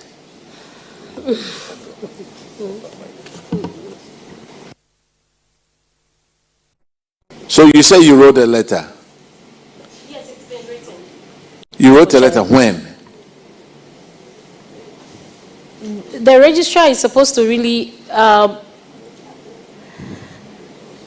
was last month. The specific date I don't really remember, but we wrote it last month. So after the ruling, you waited till last month before you wrote a letter? Actually, I am sitting in as a vice chancellor. I wasn't in then. So I am answering, I was just in office 5 months ago, and these issues were brought to my attention just when I started. So some of these issues are quite new, but I promise that if I'm given some time, I'll recover this money. Thank you. What about your financial office over there? Weren't you around? The same. I also started effectively this year. So everybody started this year. Wow. What about the other 2 gentlemen? Yes. Honorable Chair, we were around. I'm sorry? We've been around since the issue started. You've been around? Yes. Your position again? Acting Director of Internal Audit. Acting Director of Internal Audit? Yes, please. And you didn't make sure that this thing was collected? 55,000 Ghana cedis? Honorable Chair, I think it's even part of our prompt that probably has brought the issue back to fore, because I have made a follow-up through... You've made a follow-up? Yes, please. To management. To management. To recover the amount. And management didn't listen to you? I think initially the explanation was that we needed to go back to the court. Okay, this is what we'll do. I'll give you 30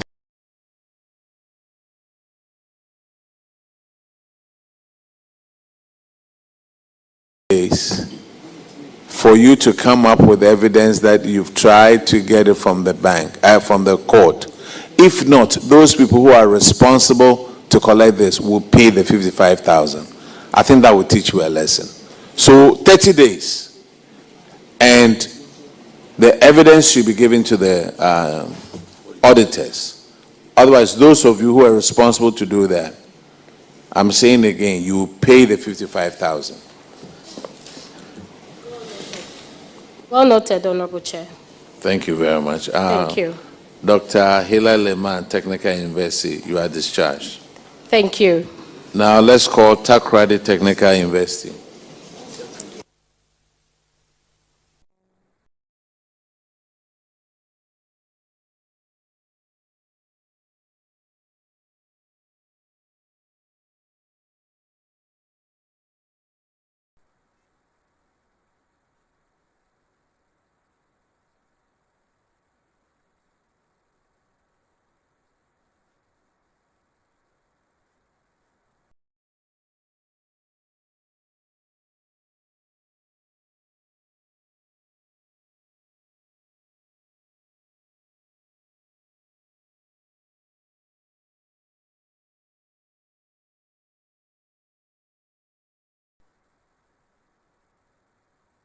Please, did you guys take the oath? You did.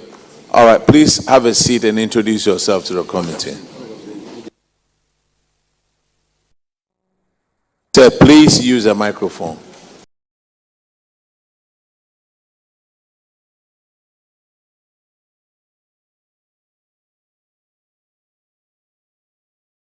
So that the Professor- whole country will recognize your voice. Reverend Professor John Frankie Shen, the Vice Chancellor of Takoradi Technical University. Moses McLean Abnori, the Registrar.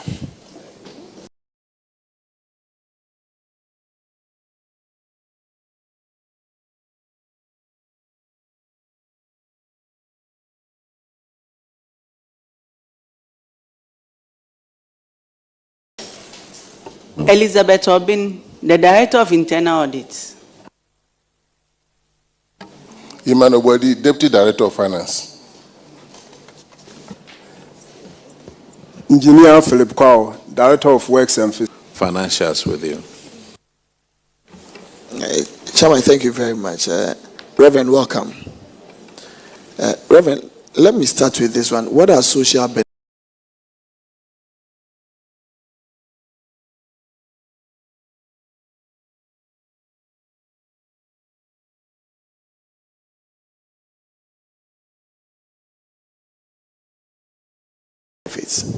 for the day? And you have 665,000 for this 2024. Okay, I will let the Deputy Finance Officer. Social benefits are scholarship that we pay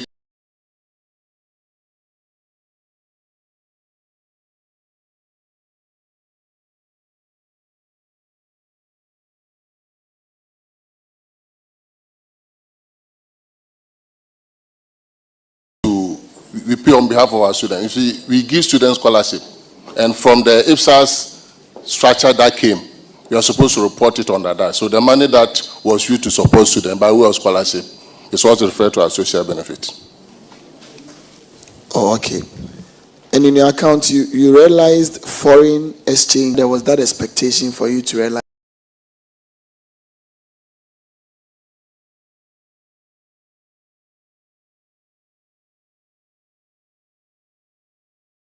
gains on them. We have a foreign account for our foreign students. We have foreign students that we admit, and they pay the fees in dollars. So at the end of the year, when you are preparing our account, you have to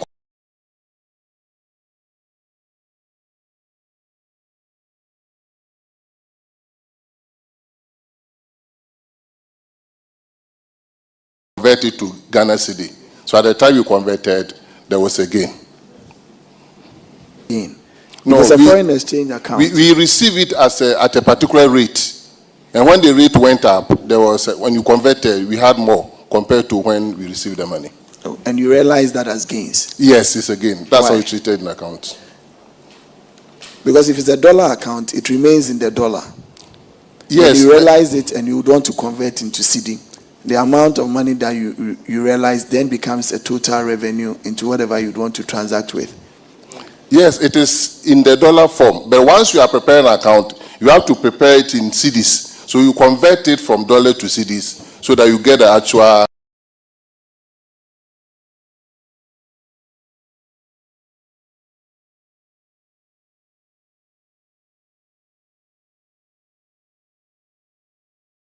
cedi equivalent. So why do you get a gain and why do you get a loss with that? Because if it's a dollar account you receive, Yes. if you want to convert, you convert at the exact amount. If you tell me because in your expectation, beginning of the year, the rate was 10, and at the end of the year, the rate is 12, so you recognize the difference as a gain. Yes, yes. That this expectation is somehow. That's how it's done. Let's take it down. Yeah. That's how it's done. Confirm, you want to come in on that? Okay, Zado. Yes, Honorable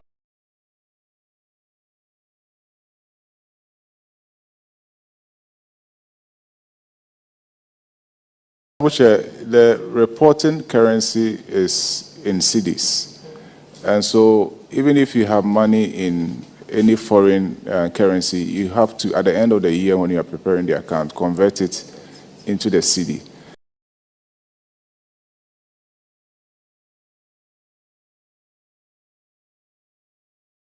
And so in this case, at the time they did the conversion, the dollar has strengthened against the cedi, so they will have more cedi if they are converting. They will have more CD. And so because of that, it is a gain to them. It is more or less like they are getting more in terms of CD if they were to change their money into CD. And so getting it into the CD, they are going to get more.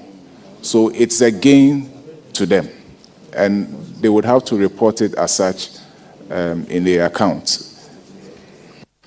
Mr. Andrew, thank you. But however, you see, my challenge was, with what benchmark are you trying to do that? And that is the only thing. It's just a total revenue that ought to have been included either in their academic fees or what. But however, we'll take it like that because you don't know where you are benchmarking from. So let's keep it that way. Your consumption of PPEs, that is your depreciation and amortization, reduced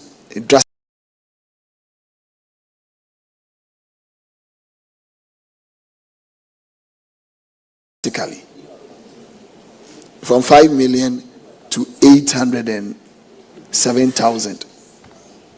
Is it that you've disposed of so many that there were no depreciation attached to those ones? Or what accounted for that? Because this is a huge reduction in terms of your amortization and depreciation.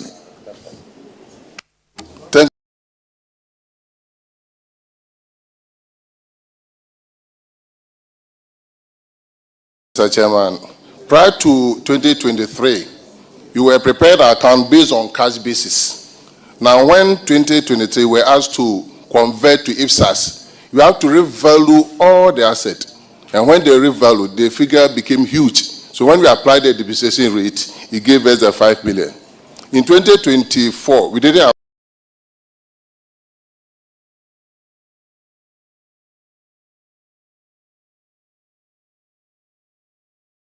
quite much assets. That's why the value came down. Oh, okay. And probably my last one would be on your compensation of employees. You increased about 25%, and that is on the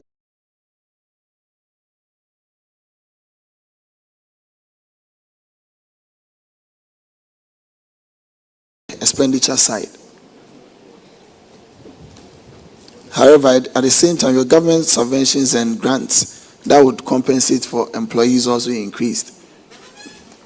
Why the two disparities? Is it that the first one, in terms of the expenditure line item, whether you were taking on more casual workers, and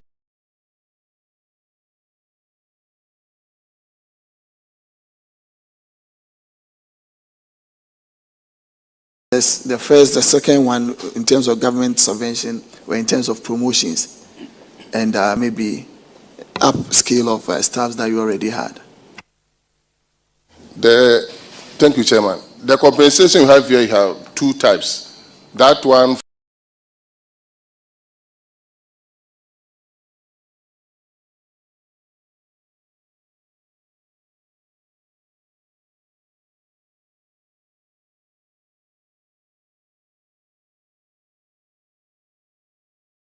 from the government, which is made up of the salaries that is due staff as a result of their condition of service.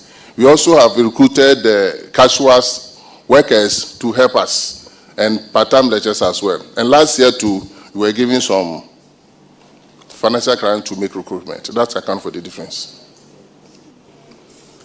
Your current assets are increasing. That is your hold on cash and cash equivalents. Yes. Probably may include your short-term investment and the rest. Is increasing. But when you look at your investment income, it halved. What is accounting for that? 4 million, you ended up at 2.8. Yes. If you look at the location of our institution and the type of student that we get, they hardly pay their fees in full. And we realized that it was becoming very difficult for them. So management decided to allow them to pay the fees in installment.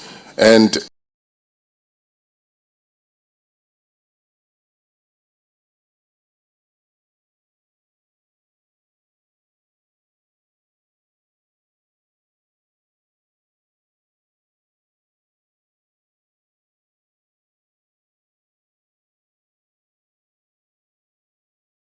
As and when the money comes, you make investment. And the fees that we get is usually made up of two, first semester and second semester. So the second semester that we receive, that we don't use immediately, they are usually invested. So in this year, in the year 2024, the students were not paying fees. That's why we couldn't get much for the needed investment. You said they were not paying fees? Yes. Because of the nature of the student we get, they don't pay school fees in full. So we give them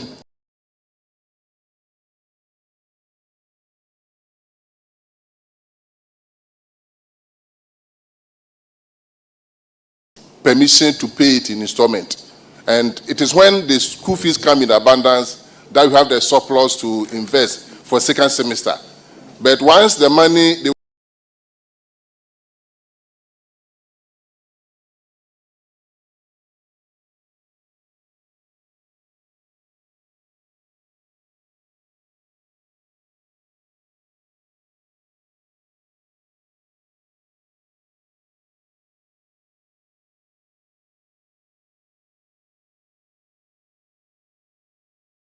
not paying the fees, we couldn't get enough to invest, hence the reduction in the investment income. Director, have you looked at your academic fees and other charges? That increased. Your cash and cash equivalents, your current assets also increased. Yes. Are you telling me they all came at the latter part of the year, such that the investment income for that specific year would have been lower? Or is it that they were not paying? It is possible it came at the end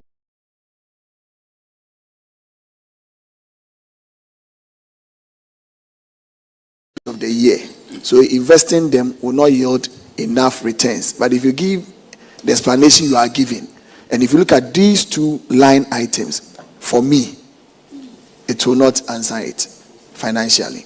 Because your fees has increased per the statement, 42 to 47. Your cash and cash equivalent, 22 to 27. All of these are increments. So in any way, wherever you put them, yes. And your liabilities are also increasing. It means you are not paying them. So it means you are having more cash. And your investment incomes are also reducing. So if you put all of these things together, the answer that you give me would be a bit short of it. I'm telling you nothing but the truth.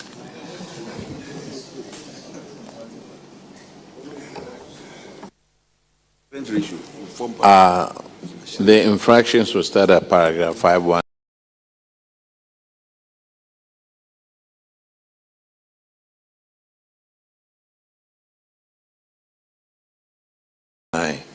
And Honorable Bauer will take care of that one. Thank you, Chairman. And the infraction relates to unserved bond. If I may ask, where is Mr. Bright-Odro? Mr. Chairman, Mr. Bright-Odro is in Canada now.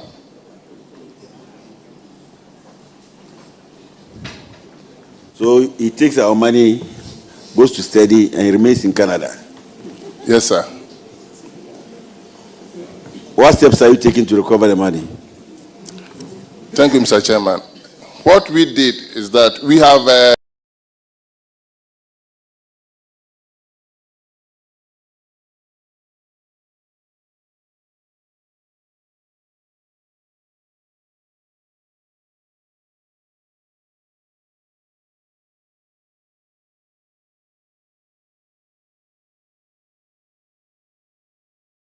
the bond form, which is filled by the staff and the guarantors. In fact, when he refused to come, we contacted the guarantors to retrieve the money. And the guarantors also informed him, and asked that when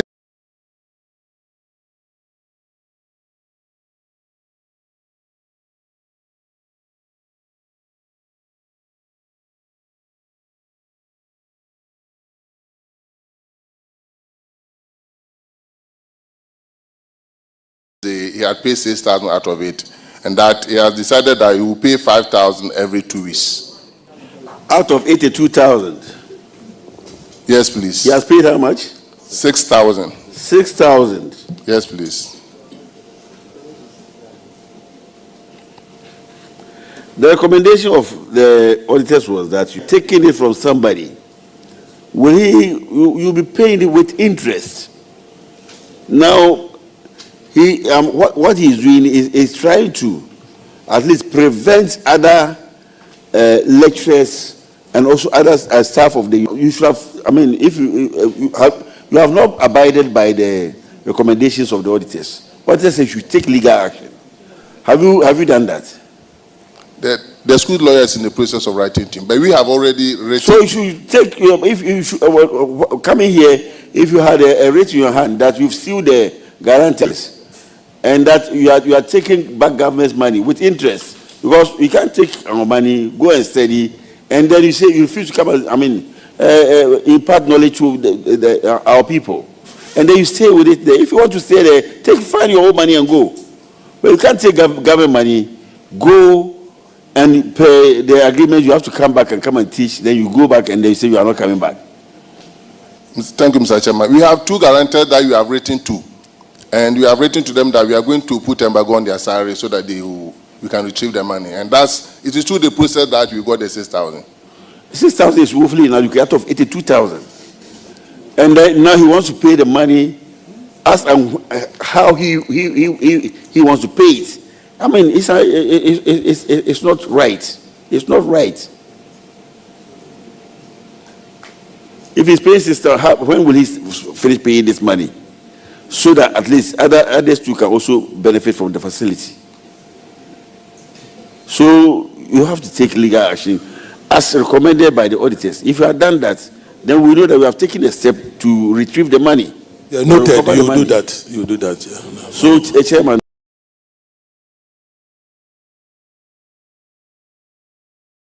We are in your hands. But you see, it's interesting. You come and sit here and you tell us that, noted, you take legal action. Auditors told you that long time ago. Why didn't you take legal action at that time? You were consulted. We wrote to him for him to respond. And then, he was given 1 year. And then he asked for an extension. So after the extension that we realized that he was not coming back. So you wrote letters and then trying to retrieve the monies from. So how would you feel if those of you responsible are made to pay this amount of money instead of going after him? Because to me, you've allowed him just to stay out there and not pay this amount of money. You were advised about legal action and you haven't done it. No, please, we gave him 1 year, and then you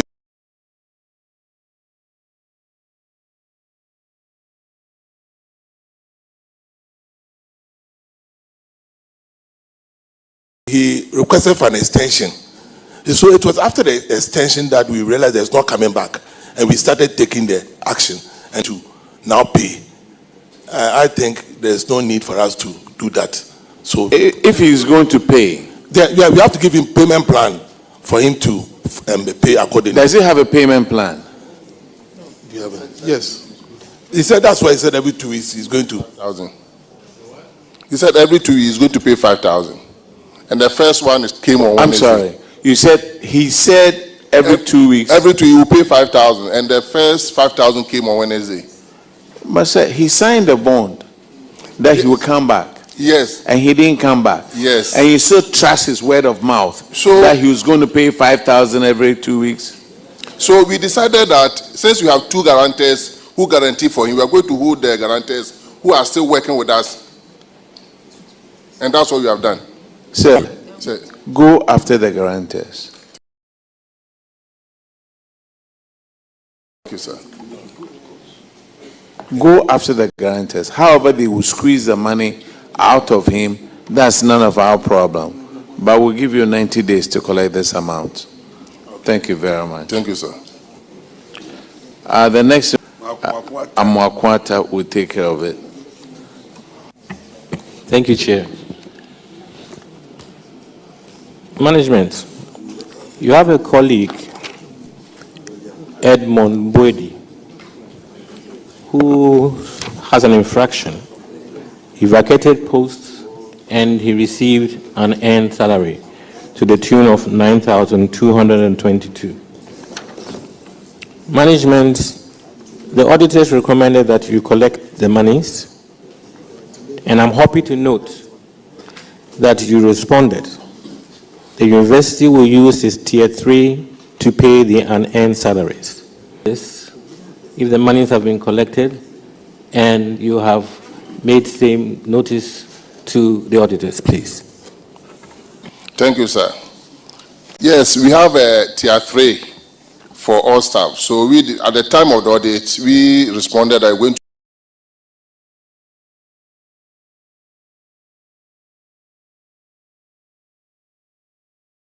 to the Tier 3. So when we contacted the company, they said unless the Idmonbodi gives his consent, they can't pay the money to us. Fortunately, we are now in contact with Idmonbodi, and he's saying that he's ready to pay and that we should give him the bank details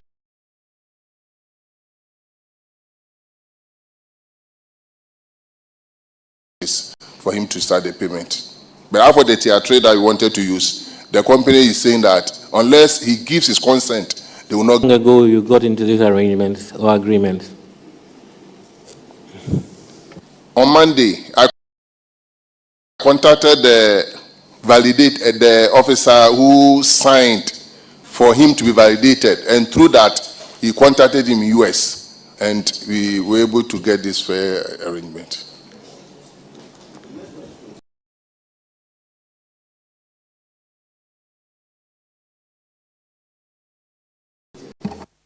Mr. Chair, they seem to have an arrangement. I leave it in your hands because they are going to wait on the gentleman to give off the sign-off.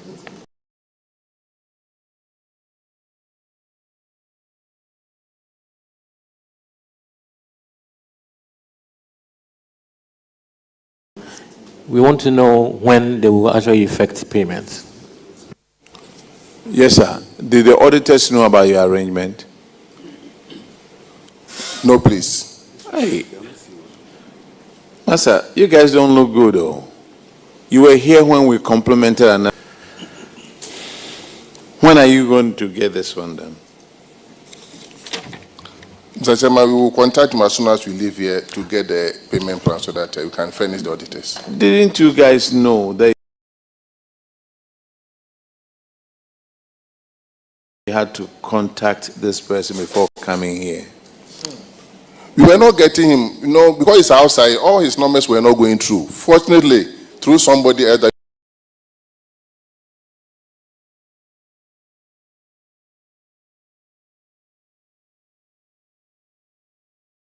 able to get his number. Sir, you'll be surprised the whole country is watching you. The whole country is watching you and listening to your answers. When you get back home, get a copy and read it and see if you look good on that one.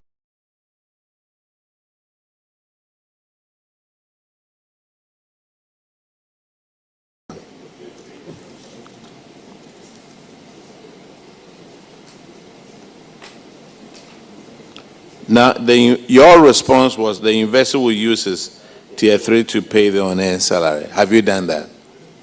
That's what we wanted to use. We contacted our... No. But that's what you told the auditors. The auditors came there. They asked you about it. You said, we'll use his Tier 3 to pay the unearned salaries. Yes. So what you told the auditors, was it just... No, everybody has a Tier 3 with a pension fund. So in the case like this, we fall on them. But they told us that legally, before they can release the money to us, the staff should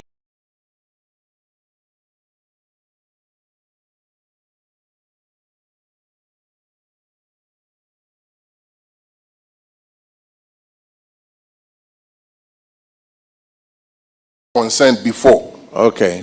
So we will use that process to force him to write to us so that we can retrieve the money. Sir, I'm giving you 30 days to retrieve this amount. Thank you. If not, whoever is responsible will pay from his or her own pocket It's just that simple. Thank you, sir. Aban Sika, we won't let it go like that. The next infraction is on paragraph 529, and Honorable Ahinkwa will take care of that one.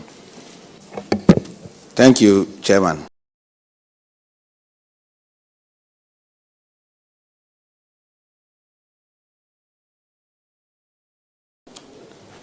Chairman, this infraction is on delay projects.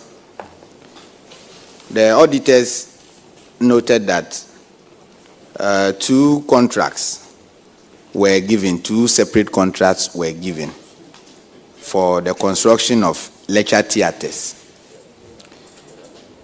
and then an administration block to the tune of 54,522,988. But these projects were behind the completion schedule in 2 years. They were supposed to be completed in 2 years. We are in 2025. And looking at the projects, as I said, you have two different projects. One is a BU campus, TTU BU campus construction of 4-story lecture theater at BU campus, TTU. And the contractor is Stephen Kweja Limited from Axim. And then the contract was awarded in 20 December, on the 20th of December 2020. When you look at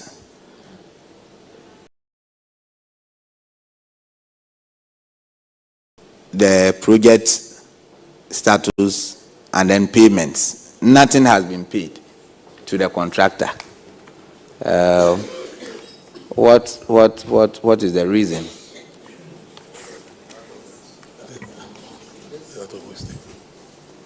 So take us through. Get fund project. One, we have not received any payment. Yeah, the contractor is still working.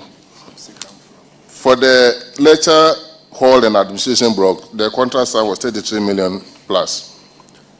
Early this year, we received 4,562,000 as part of the payment for the lecture hall plus admin. So we are still following up at Get Fund to get the payment to complete the project. So, the second project is the construction of a lecture theater and then renovation of an administration block. Yes, please. Some payments have been made. Yes, please. That is 4.5 million. Yeah, 4.5 million. So, which one is that amount catering for? Is it the renovation or the administration block? Partly administration, some of the foundation of the lecture theater. So, what is the status of the renovation work? The renovation work, they've done substantially and we are in it. Left with a small area to complete. So all these are funded by Get Fund? Get Fund, sir. Yes, sir. Okay. So what are you doing? Since you are claiming the payment is, the delay in the payment is the fault of Get Fund, have you taken any practical steps to get the money paid? The Vice Chancellor is following up. The Vice Chancellor is following up, and it's always a Get Fund to follow up for the payment. He's here. Yes, I think the contractor is on the second floor of the 4-story. He has not received any payment, but we have sent all the certificate to Get Fund, and I'm following on them for payment. I think you just have to continue without a payment from the funding source. I think it's not good. It's not good. He's a good person. If I were the one, abandoning it would have been an overdue thing to talk about. So let's help him. Thank you. All right. Takrady Technical University, you are discharged. Thank you. Now let's call Cape Coast, please.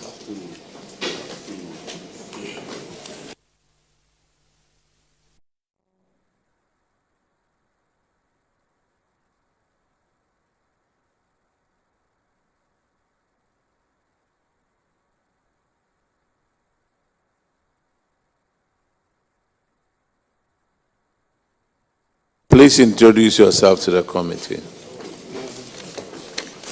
My name is Professor Kweku Boachi, the Vice Chancellor. Dr. Anthony Hecklus Texan, the Registrar. Stephen Ayambila Tianere, Director of Internal Audit. Kwabno Usu, Director of Finance.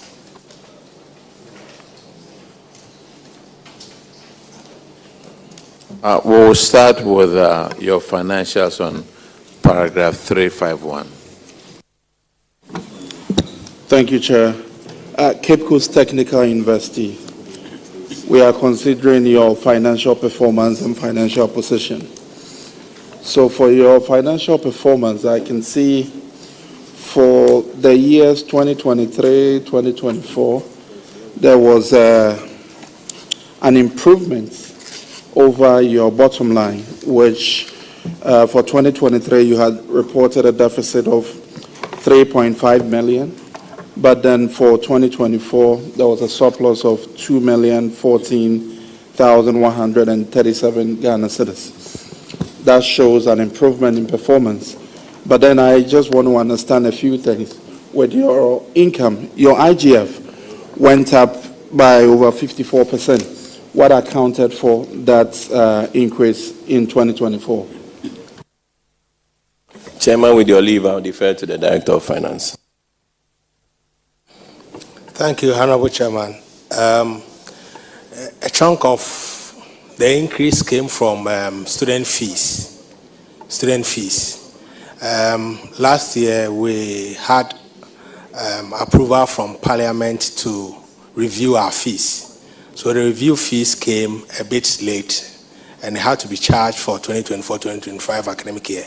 And that's what brought about that increase. Quite apart from that, we also had some grants from GSDF, which also came to support our revenue base. And then also increase in student enrollment also accounted for that. We had about 1,000 students leaving the previous academic year, and we had about 2,300 coming as first years. So these were the factors which led to the increase in revenue. Thank you. Okay, then for your expenditure, I can see there was some increases in your goods and services. Do you have any explanation for that as well? Thank you, Mr. Chairman. So the increase in the revenue, which actually came from the student numbers, actually also came with some cost.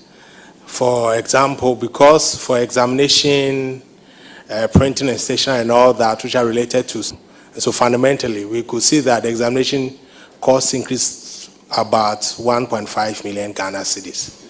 And that's where it's... On your financial position, I can see for 2023, your ratios were not good at being able to meet your short-term liabilities. What assurance do you give to the committee that you will be able to improve?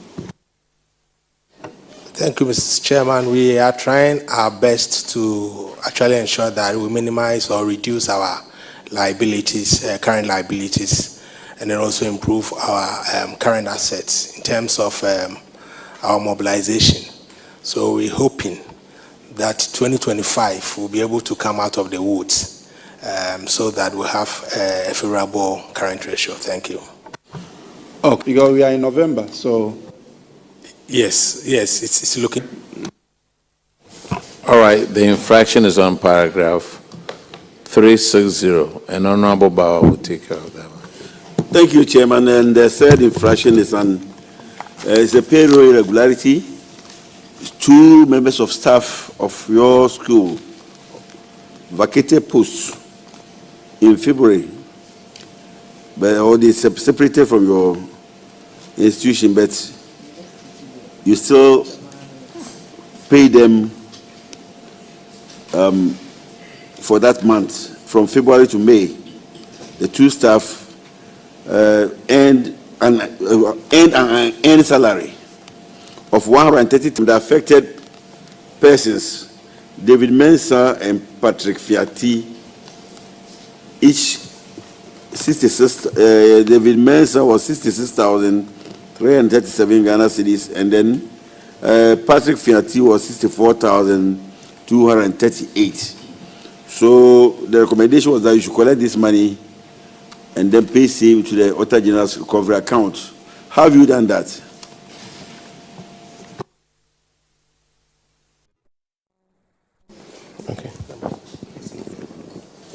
Okay. Prof. Chair, with your permission, I defer to the Director of Finance. Thank you.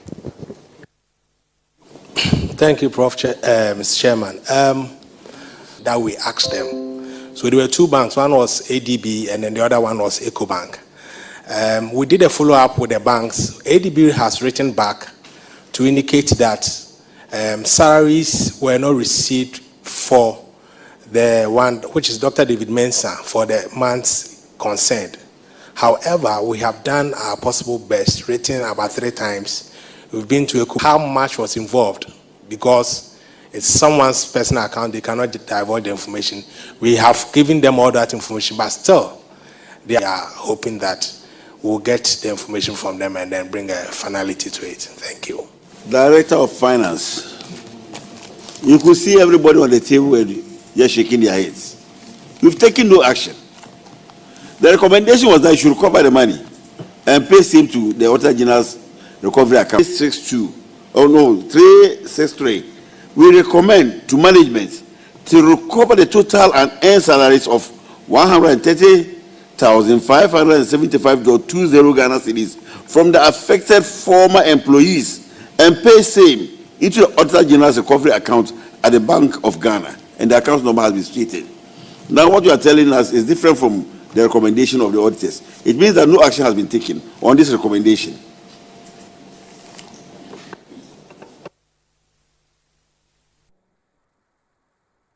Honorable Chairman, can I, the management letter that was given to us, as I indicated, when the auditors came, we gave them evidence of having written to the bank to ask that the monies be returned to chest.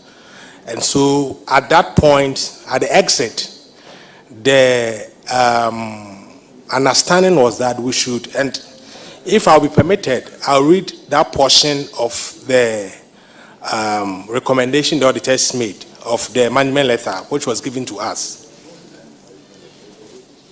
Sir, the management letter, whatever they write in the management letter, they give you what, 30 days to comply to it? Not so. Yes, we did. When you don't comply to what is in the management letter, what they write later on in the report is different. You are the finance director, right? Yes, yes. I'm sure you have a PFM regulations on your desk. Yes, I do. Okay, and I hope you read it. Because look, the management letter you are going to write, that was between you and the auditors. You didn't comply within 30 days.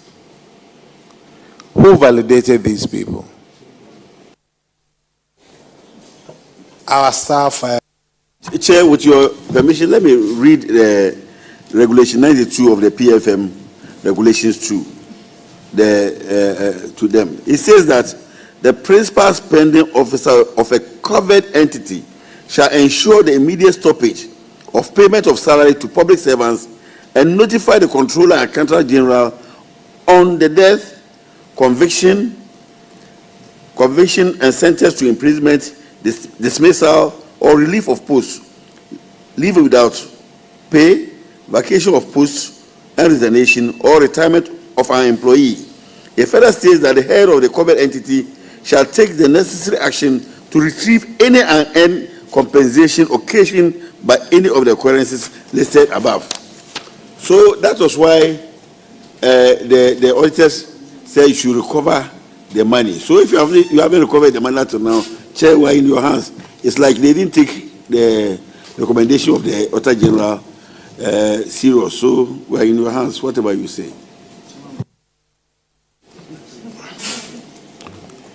This is Cape Coast Technical University.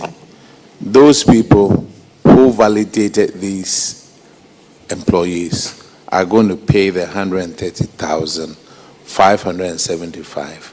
I'm giving you 60 days to pay this amount.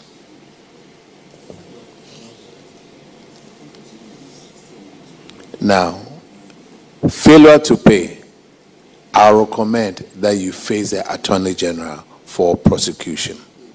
It's just that simple. Thank you. Let's call Ho Technical.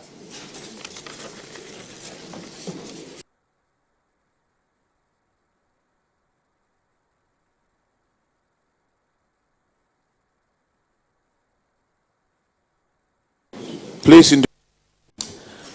Honorable Chair, my name is Christopher Mensah, an Associate Professor of Hospitality and Tourism Management and a Pro-Vice Chancellor of Ho Technical University. Honorable Chair, my name is Christopher Ameho, Registrar, Ho Technical University. Honorable Chair, I'm Dr. Frank Kulu, Acting Director of Internal Audit, Ho Technical University. Honorable Chair, my name is Augustine Kwame Usu, the Director of Finance. Honorable Chair, my name is Nicholas Kofi Awaga. I'm the Director of Works and Physical Development. All right, thank you. Honorable Abena Oseasare will go through the financials with you.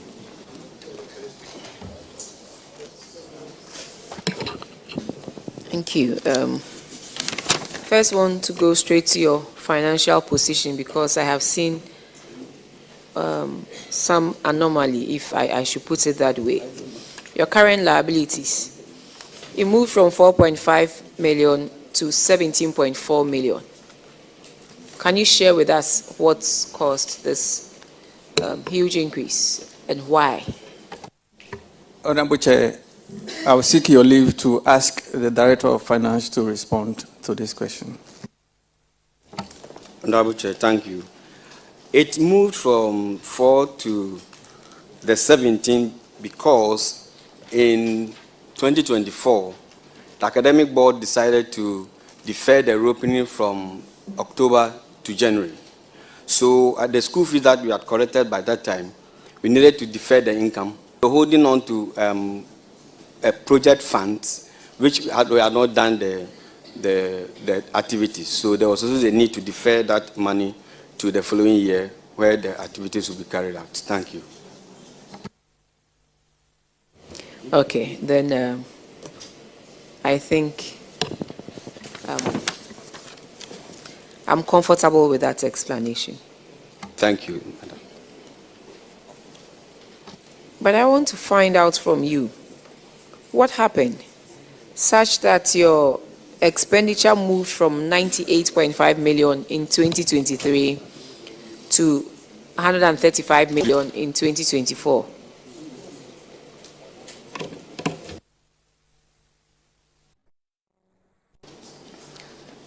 It is attributable to the compensation of employees.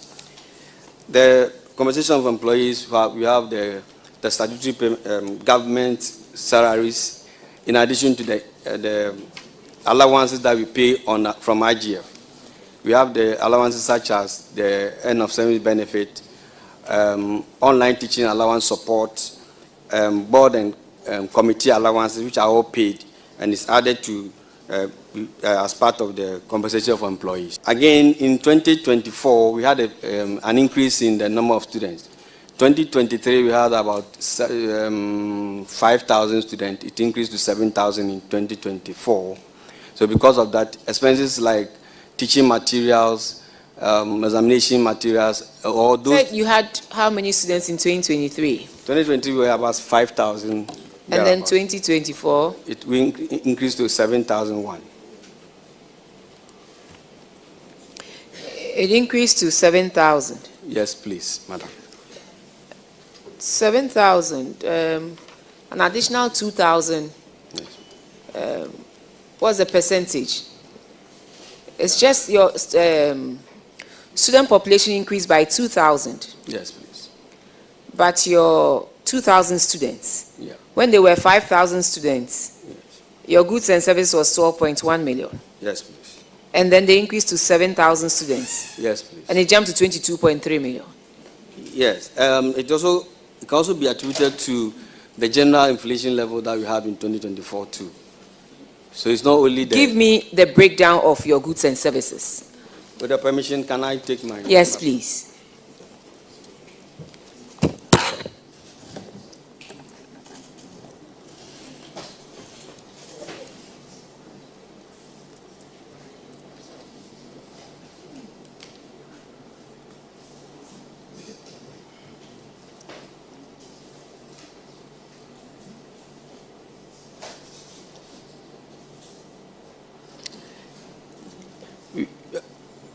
Yes, can I proceed?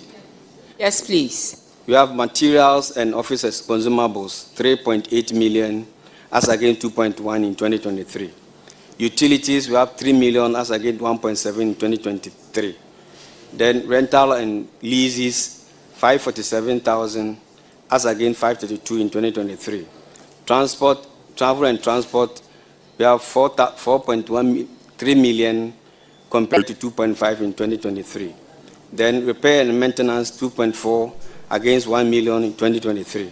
Training and seminar conferences, 1.7 to 906,000 in 2023. Then special services, which has another breakdown, 5.1 to 2.7 million. So with 5,000 students, moved from 12 million to 22.3 million. Madam, I've attributed it to two things. One, because of the numbers, certain figures also changed. Certain expenses went up.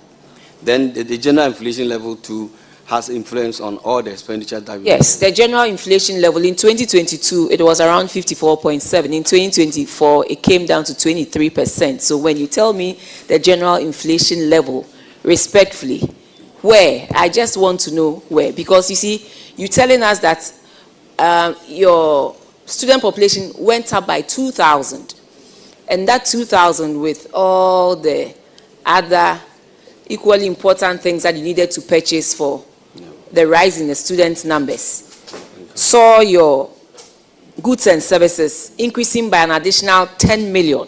Yes.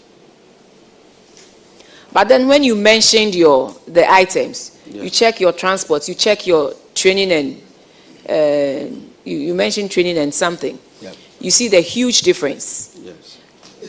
So I'm asking you, when inflation was 54%, and it was coming down in 2023, you did 12.1 million. And then in 2024, when it was around 23%, it rather went up. That's an inverse relationship. Madam, the average for the year is what maybe you are talking about. But you started on a very high note at the beginning of the year. Share it with me. In January 2024, what was the rate? Please, madam, I don't have the figures. Sorry. You don't have the figures yet. Yes. You are using About the inflation, but I also said that the student numbers went up. the students' numbers went up by an additional 2,000. Yes. And going up by 2,000 shouldn't warrant an almost 100% increase in your goods and services. Madam, when you check the utilities too, it is also increased by from 1.7 to 3 million with our utilities bill. And your transport also went up. So, when you sit here and you tell us it's inflation, when you yourself now admit that your utilities went up from 1 point something to 3 million, and then your transportation went up from 1 point something to another 3 million. So when you make that analogy, don't try and come and play politics here. Madam, you speak to the facts. Yes. And what I'm saying is that your student numbers went up by 2,000. Yep. Your goods and services has gone up by an additional 10. Numbers came down substantially from 2023. And in 2023, where it was even up, you did 12 million with 5,000 students. And it's gone up to 7,000 students, I understand. But the rate at which your goods and services has increased, it far outweighs, one, the number of students, and the rate of inflation you claim was the cause of this. Today, you think you can explain it away. Inflation is 8%. Next year you come, you say inflation again, the whole world will be watching you. This is the most expensive beans I've ever bought, and it goes for 100 cedis from Shakomako. I also see specialized expenses here. Can you share with me what specialized expenses is from your end? I have a schedule I have to refer to, madam. There's a schedule to it, I will share with you.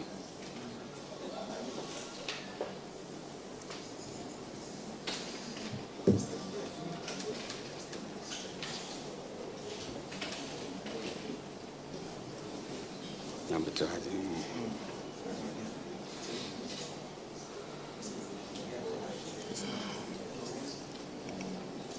Madam, with your permission, can I mention them? Teaching and examination costs, 1.96 million, as against 1 million.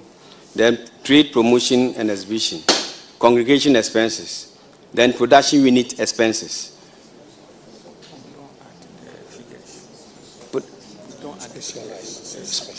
Yes, specialized. Your specialized expenses confirm is that that is what you have here as specialized accounts. But the breakdown you have given me is way above that. Yes, Honorable Chair, it is exactly from a different note. 4,567. Contributions, 80,822. Special operations, 331,857. And scholarship and bursaries, 88,545. So when you put all together, you get 834,000. Thank you very much. So can you speak to that? What you gave to the auditors based on that, they use it to prepare your financial performance. So if you can speak to that one and break it down, I have a few questions on that one. Madam, sorry, I was reading from special services. I'm sorry.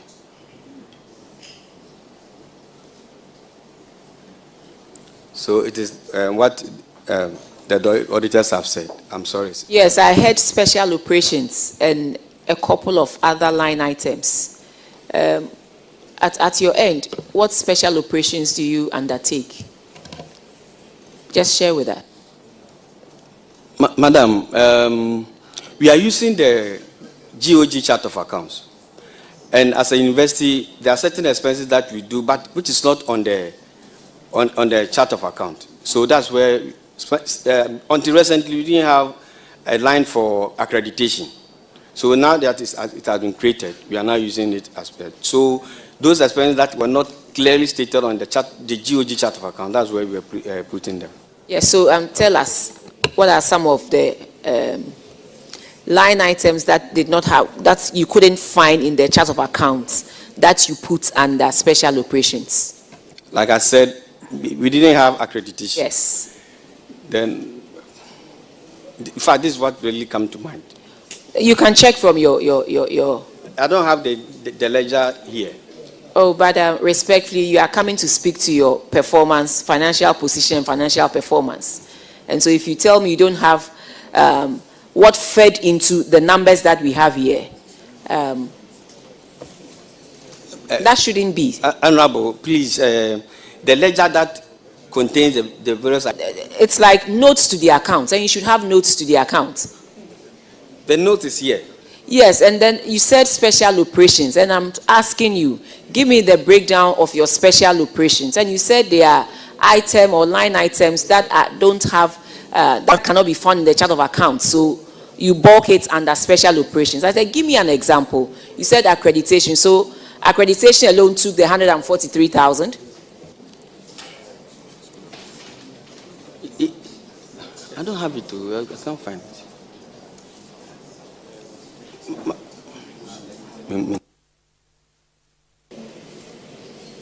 Prof, please, can you tell us something? Honorable Chair, thank you very much. As he mentioned, accreditation constitutes a greater proportion of the expenditure when it comes to the special operations. If you allow us, he will do a further consultation in the laptop and provide the fine details as to what constitutes the special operations in terms of the breakdown. Thank you.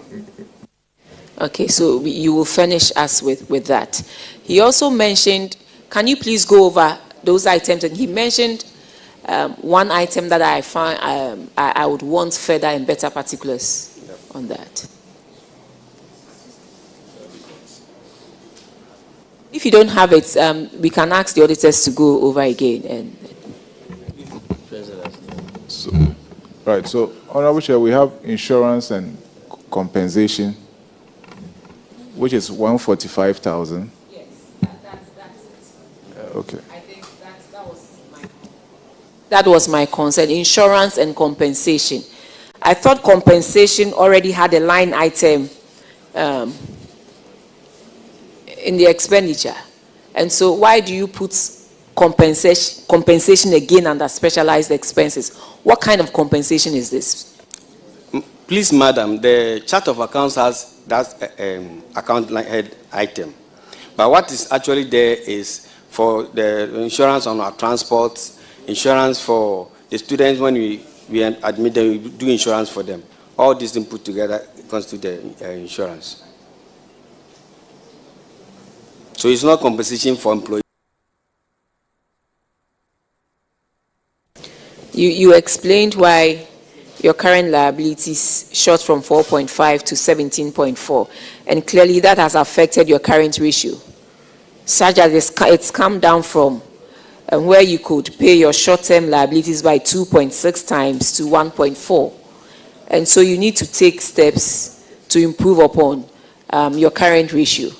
But I hope that moving forward, this looks like more of a one-off item, and that wouldn't affect your current liabilities to that tune again to affect your current ratio. Well taken, madam. Ranking, I'm done. Thank you very much. The next infractions on paragraph 487, and Honorable Ahenkwa will take care of that one. Thank you, Chairman.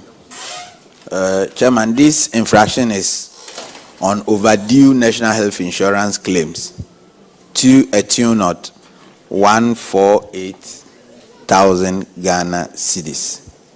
The auditors discovered that health insurance is owing the university to a tune of 148,000 in respect of overdue claims for services rendered by the university clinic as at 31st December 2024. The details are provided in table 66, and this comes to a tune of 27,000, and 3,358 was rejected, and non-payment was made. You didn't receive anything. You submitted this, they rejected 3,000 out of it, and yet nothing was paid to the university. Then in June 2023, you submitted claims of 153,106. You received 104,000 out of that. 6,000 plus was also rejected. Then January to December 2024, you submitted 671,955. 905, please. And then 550,000 was paid. Come to the non-payments. My concern here, I've observed a trend. The rejected claims are doubling to a point that the last one, it is even 6 times the initial claim that was rejected.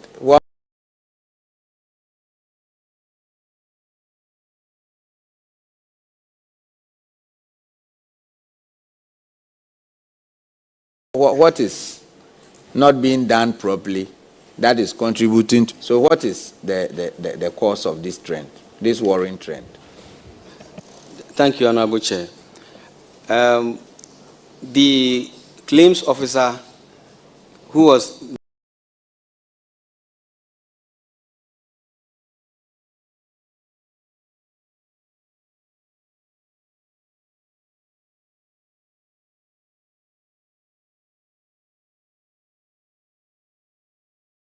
in it needed some training because we also the claims to national health in him a committee who on the internal control systems and also improve on the processes that it goes through before we send the bills to national health insurance. Otherwise happen as this to leave you off the hook. Oh no, please. This to leave you off the hook. Oh no, please. Are you sure? It's something that management.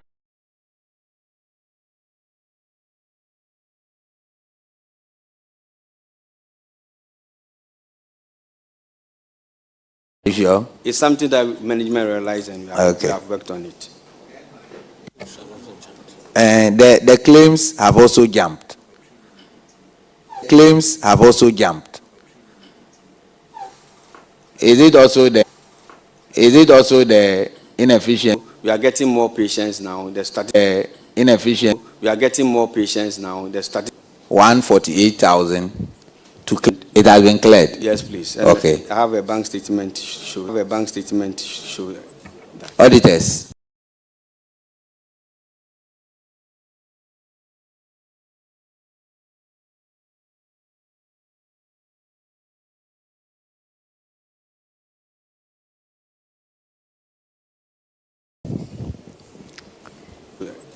Auditors.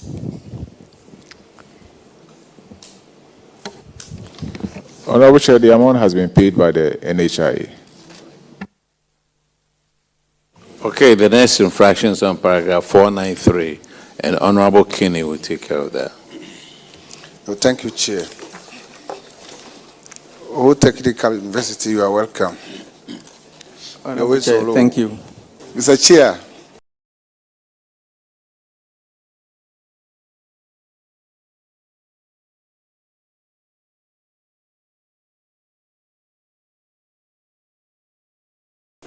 This project had been delayed excessively beyond their expected completion dates. The Auditor General noted that the Central Tender Review Committee of the Ministry of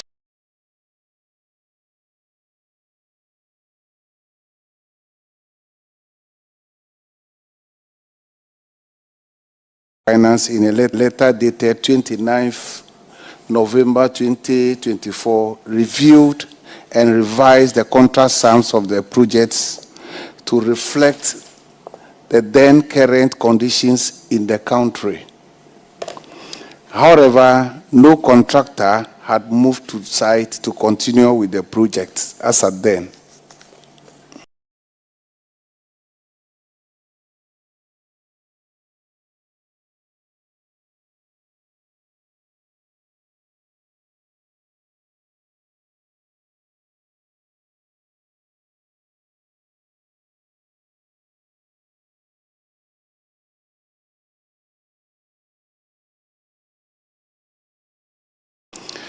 The Auditor General then recommended back to the various sites and resume work on these construction projects. Mr. Chairman, the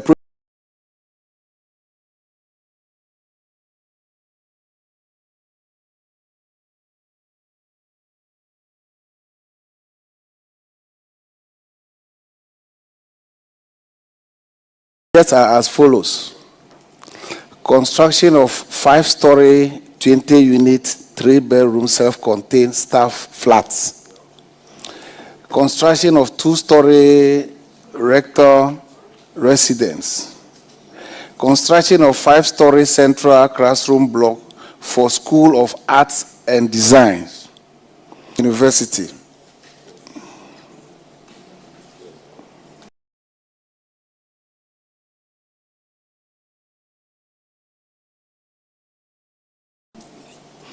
Management also promised that they were going to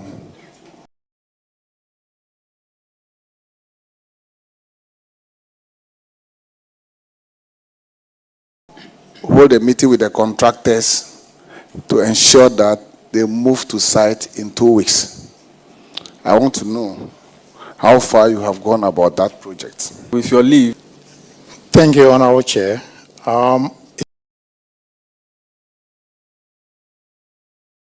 It's true, but it's also true that the contractors are back to site. With the collaboration of the consultants and HTU management, all the 4 contractors are currently at site. 3 out of the 4 are working assiduously to finish the project even ahead of the extended construction period. We only have challenge with 1, that is the construction of, it's also at site, but unfortunately it's working at a tortoise pace or slow pace. However, they've all moved from the current percentage you see. For instance, the very first one being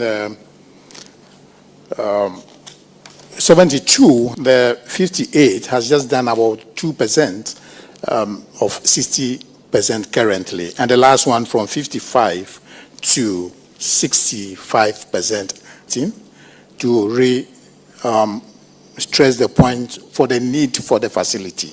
And so we are very hopeful that they all complete the project within the extended construction period. Thank you. What accounts to this delay? All right.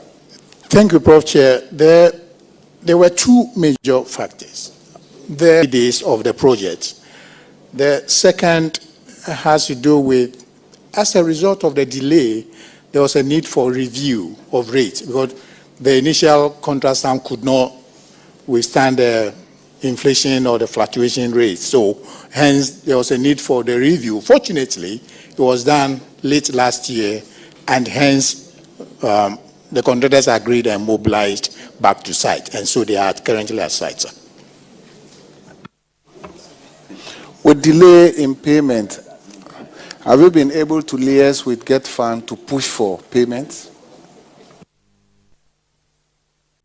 Honorable Chair, yes. And as we speak, all that had been reviewed by Central Tender Review Board or Committee, and so all the hurdles are cleared. We only hope that when the certificate is submitted, hopefully in the next couple of weeks, GetFund will honor and the contractors will continue to work without any break, so that we'll work within the construction period, sir. When do you think these projects will be finished? Thank you, Honorable Chair. All things being equal, ceteris paribus, we should finish by June 30th, 2026. I say so because if they submit a certificate and it's not honored, 30th June, even before close of year, like Measure Defense, sir. Mr. Chairman, over to you, sir. Hope went to Nigeria. Fraction is on paragraph 498, and Honorable Frankie Eboy will take care of that one. Thank you, Mr. Chairman. It has to do with double receipt of salary. Double receipt of salary. And Ho Technical University, this one, it borders on integrity. So I want you to listen very carefully. One of Health and Allied Sciences in November 2016 as assistant librarian. It says the appointment is full-time. Any additional occupation or employment outside the university can be accepted only with the prior permission of the Vice Chancellor acting on behalf of the Council. So with this in mind, Dr. George Banji went ahead and took another appointment at Ho Technical University as Senior Assistant Librarian. So the reason he gave to University of Health and Allied Sciences was that he was attending to pressing family issues. He was again collecting salary at Ho Technical University. So the whole salary you should take steps and pay same into the Auditor General's recovery account at the Bank of Ghana. Before I ask you what the current status of the issue, I want you to walk us through what actually happened so that Ghanaians will know what actually happened. Thank you. Honorable Chair, thank you very much. Thank you, Honorable Chair. Dr. Banji applied for an appointment. The University of granted clearance.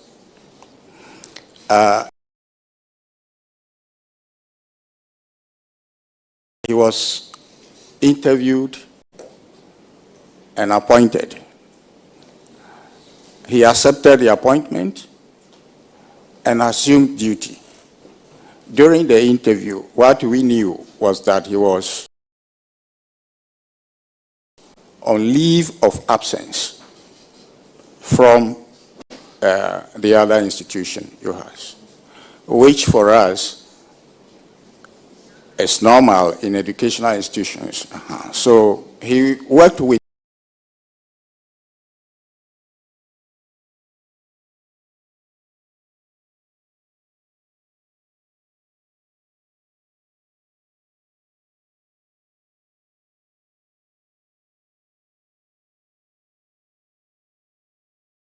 us up until I think November 2023, when we realized that his salary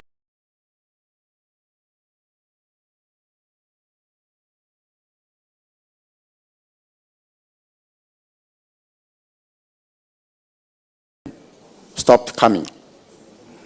So we decided to find out from the Controller and Accountant General's Department through GTEC, because that was the procedure. And we had information, had detected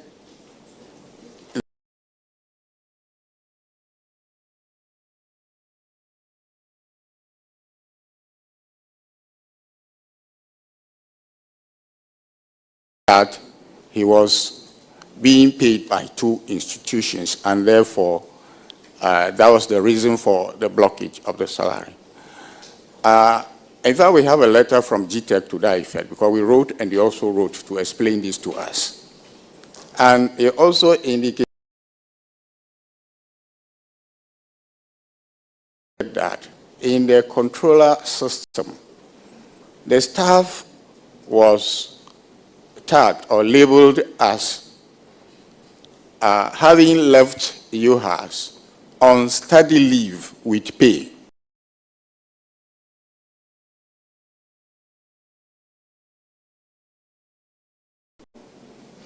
Probably erroneously, because with that, then his salaries could continue to be paid over there. So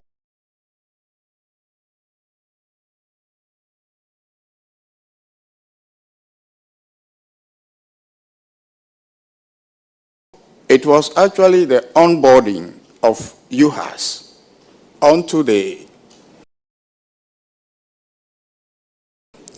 controller payroll system that revealed this, which we also got to know at that point. And so we invited the staff, explained the situation to him,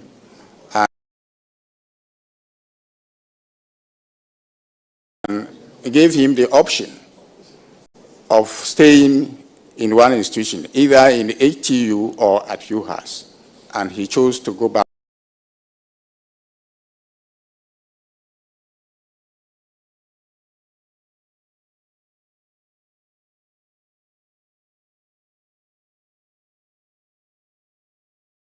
Not in the employment of Ho Technical University. He has since returned to UHAS, and that's where he is now.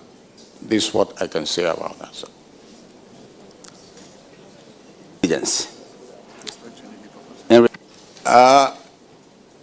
Honorable Chair, his appointment came after all of this, but his name had gone into the payroll system already. And it was only when this issue came up from GTEC that we got to know what exactly was happening. Okay, now that you've attempted to explain that no due diligence was done, let me ask you whether or not you'll be able to recover the full amount of 90,873 Ghana cedi from Dr. Banji. Okay. I'll yield to the Director of Finance to give us the details on that. Mr. Chairman,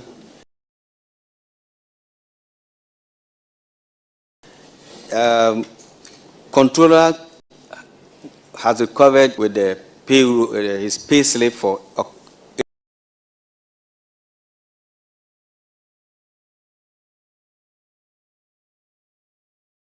April 2025 for further reconciliation.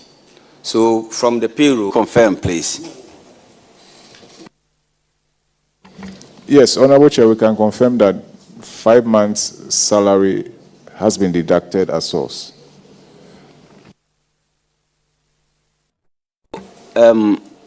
Whole Technical University, is it the case that have a plan, like a prepayment? After the reconciliation with the audit service, the external auditors,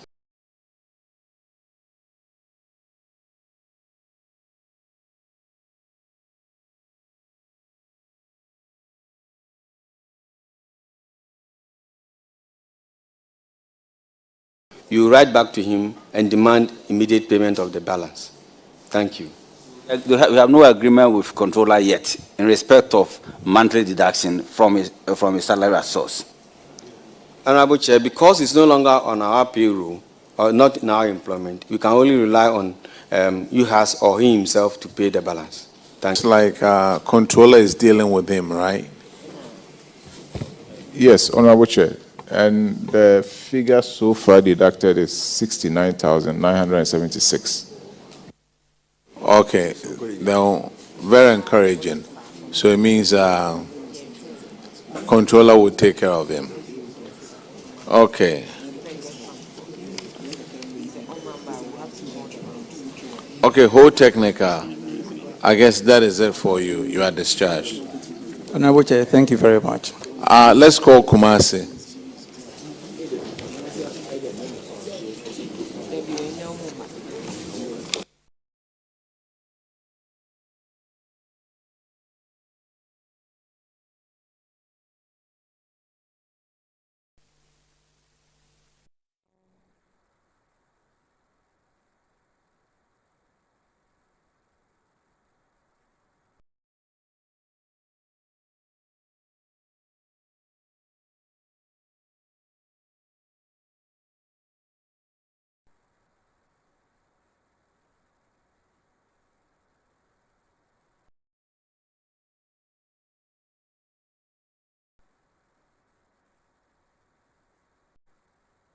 Please introduce yourself to the committee.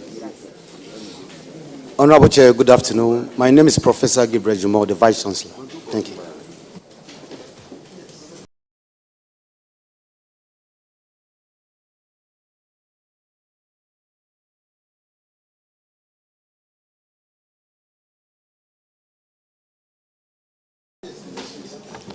Honorable Chair, my name is Isaac Owusu Ansan, the Director of Finance. Honorable Chair, my name is Ebenezer Kofi Boache.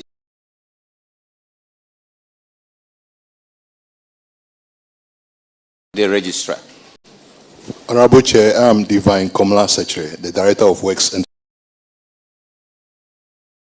Physical Development. Honorable Chair, my name is Asarabafo Frimpong, Director of Internal Audit.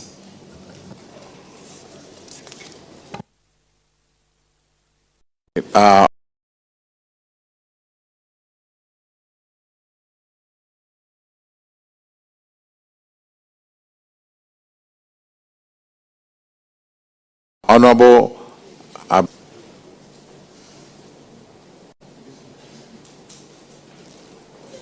Team, you are welcome. Prof, we noticed that in 2023, there was a huge visit. Thank you, Honorable Chair. Thank you, Honorable Chair. I think that the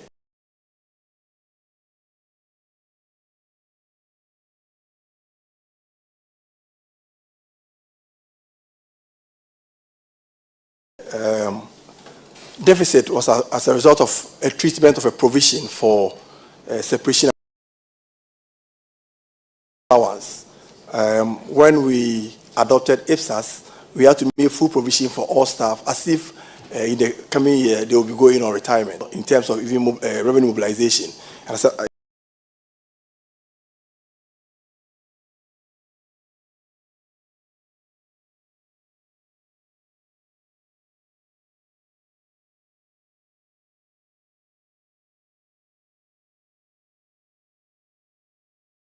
we also had some impairment of even school fees, so that caused the deficits.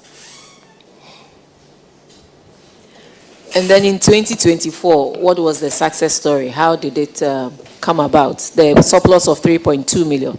Yeah, we turned it around because our revenue mobilization improved, and if you can see, for both revenue from non-exchange transactions and exchange transactions, we improved tremendously. We did about 39.3% increase for government subvention, 4%. And I think we also were able to contain some of our expenses, and that accounted for the turn of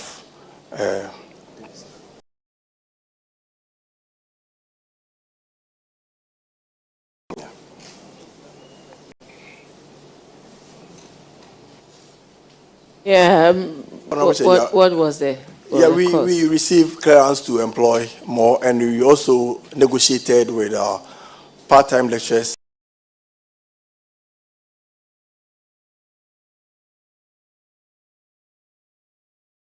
to increase the hourly rate, and that probably accounted for the increase in the compensation.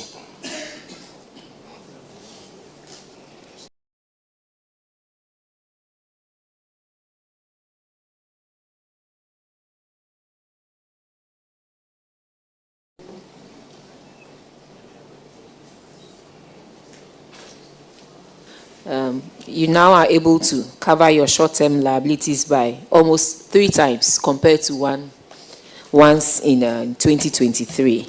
I think beyond that, I don't have any other question. Thank you. But to encourage you to improve upon your IGF, because where you are, I mean, you can make a lot of non-tax revenue.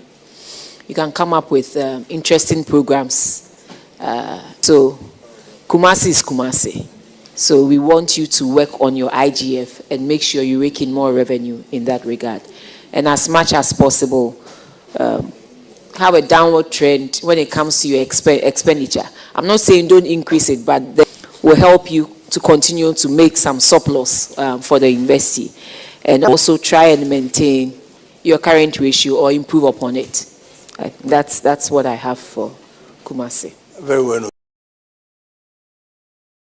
Thank you. All right, your infraction start from paragraph 302, and Honorable Hotoje will take care of that. Thank you, Mr. Chairman. Mr. Chairman, this has to do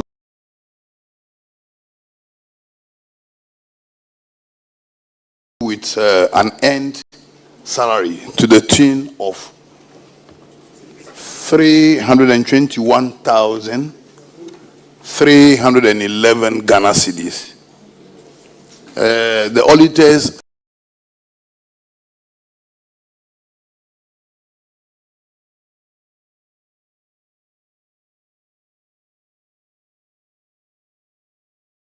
realized in your books that one development committee of your university to pursue a 4-year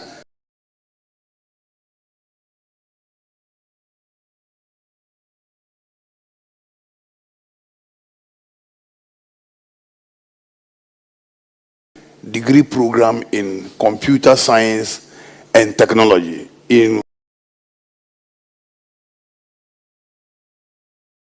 Wuhan University in China.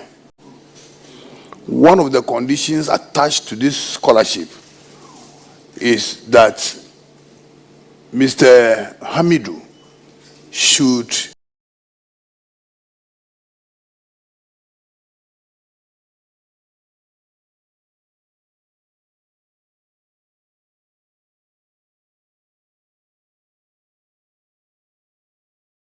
complete a decent form, a bond form, and submit same to the Kumasi Technical University before his departure.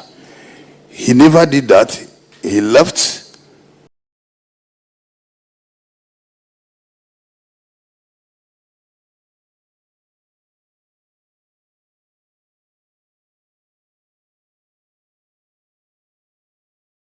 Management traced him to get, he was supposed to take salaries and allowances, 111 Ghana cedis. Despite to June 2024.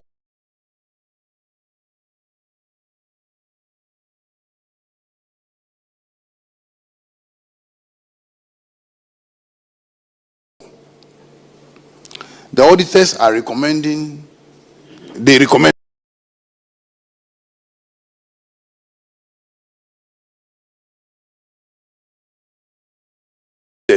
that he be made to pay the money in full into the Auditor General's recoveries account.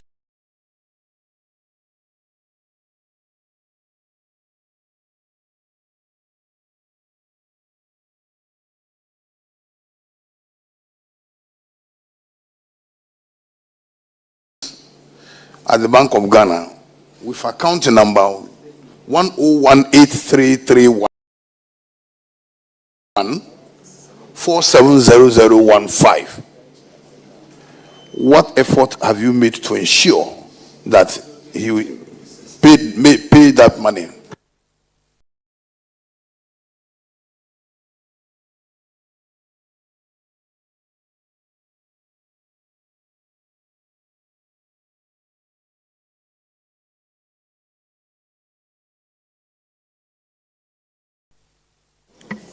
Honorable Chair, thank you very much.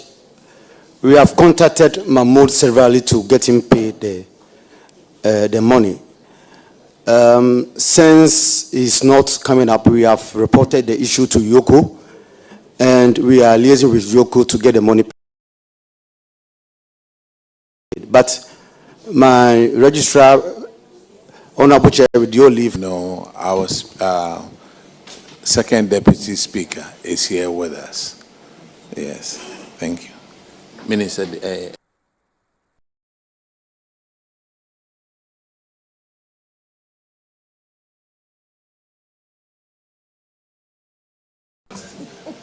let me welcome you, people from Kumasi Technical University. Thank you. Yes, I could see some guy in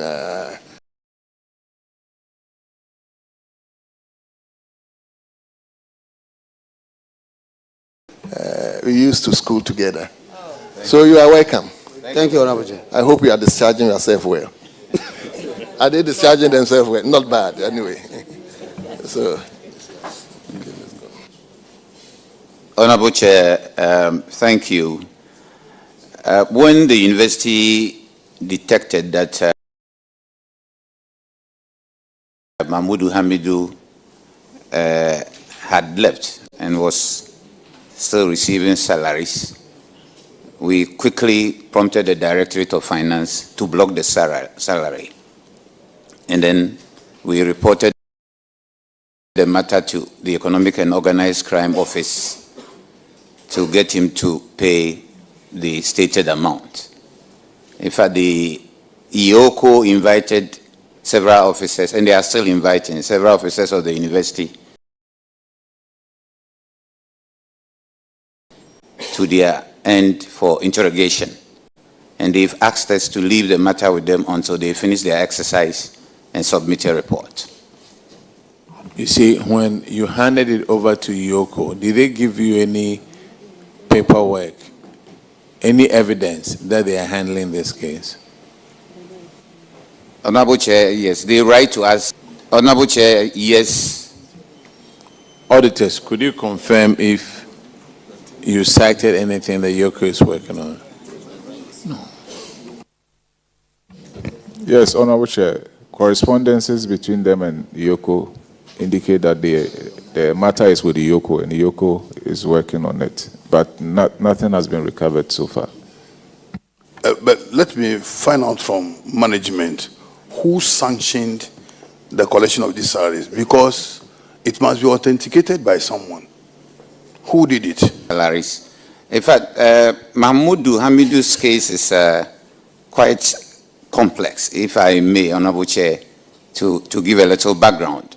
This is an electrical engineering lecturer, highly skilled practically, and in late 2019, CTVET requested that we second him for him to lead a government project to mentor second cycle TVET. He led a Ghana team for world skills competition on 3 occasions, and it was a very positive report, and the university was proud of him.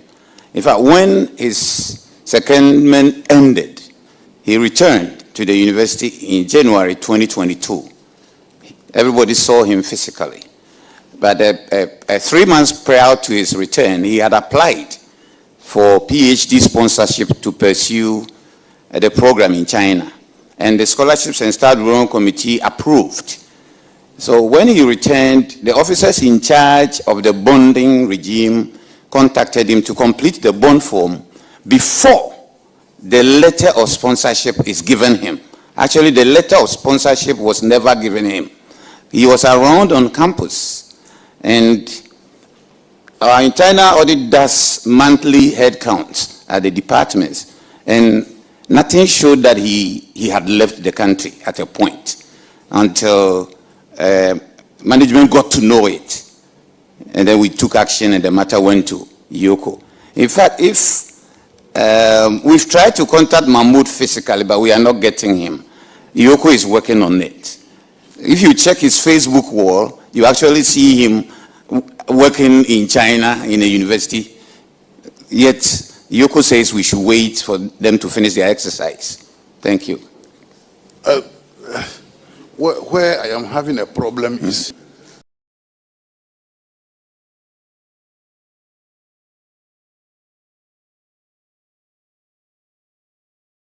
with the physical person being seen.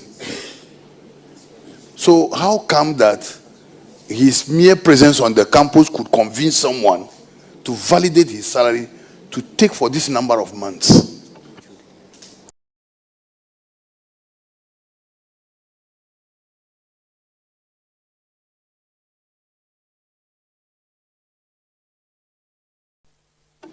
Honorable Chair, thank you very much. As every month to do head counts, and the heads of department confirm that this person is here or that.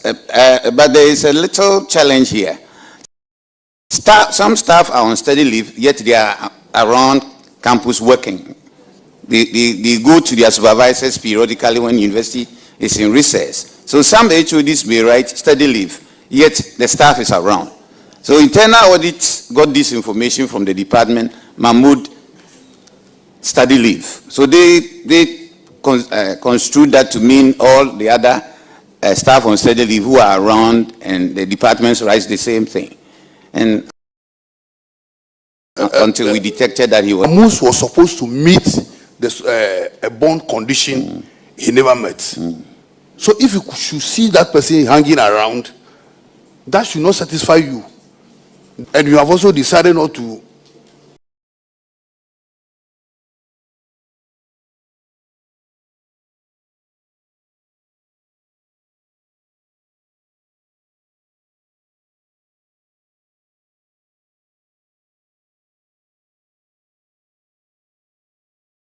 Issue out the study leave letter also.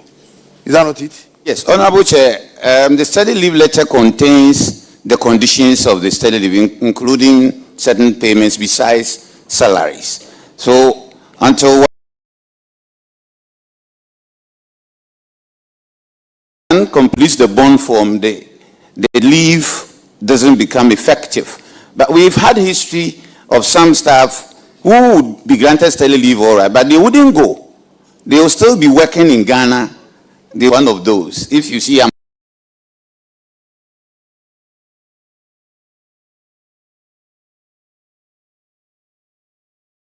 see him around. I wouldn't see Mahmoud as one of those. Maybe those people, they listen to your, categorically refused to do it. So that person should become a special piece before you. Honorable Chair, thank you. That is the people not filling the bond form.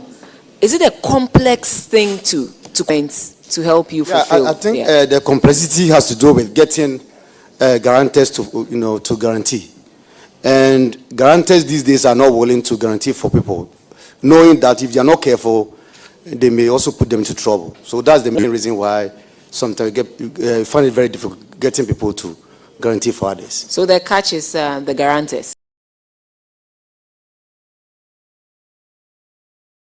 Guarantors is the problem here. Thank you. The guarantors are very, very smart.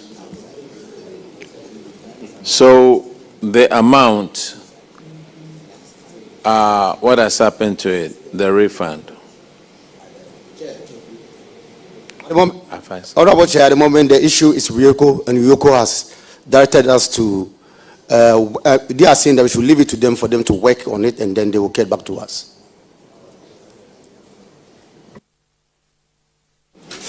The next. Thank you, Mr. Chair. Mr.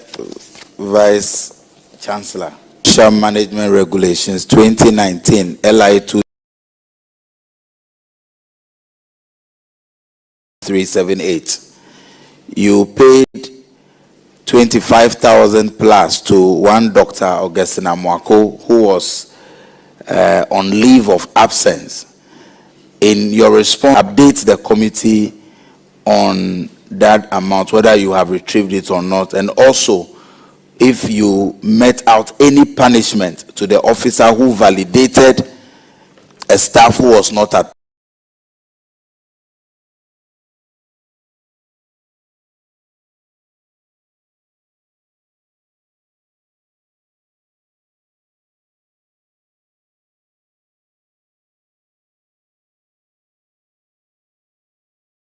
post. Honorable Chair, the said amount has been recovered from Dr. Mwako. He paid initially little over 21,000, and then the balance has been paid.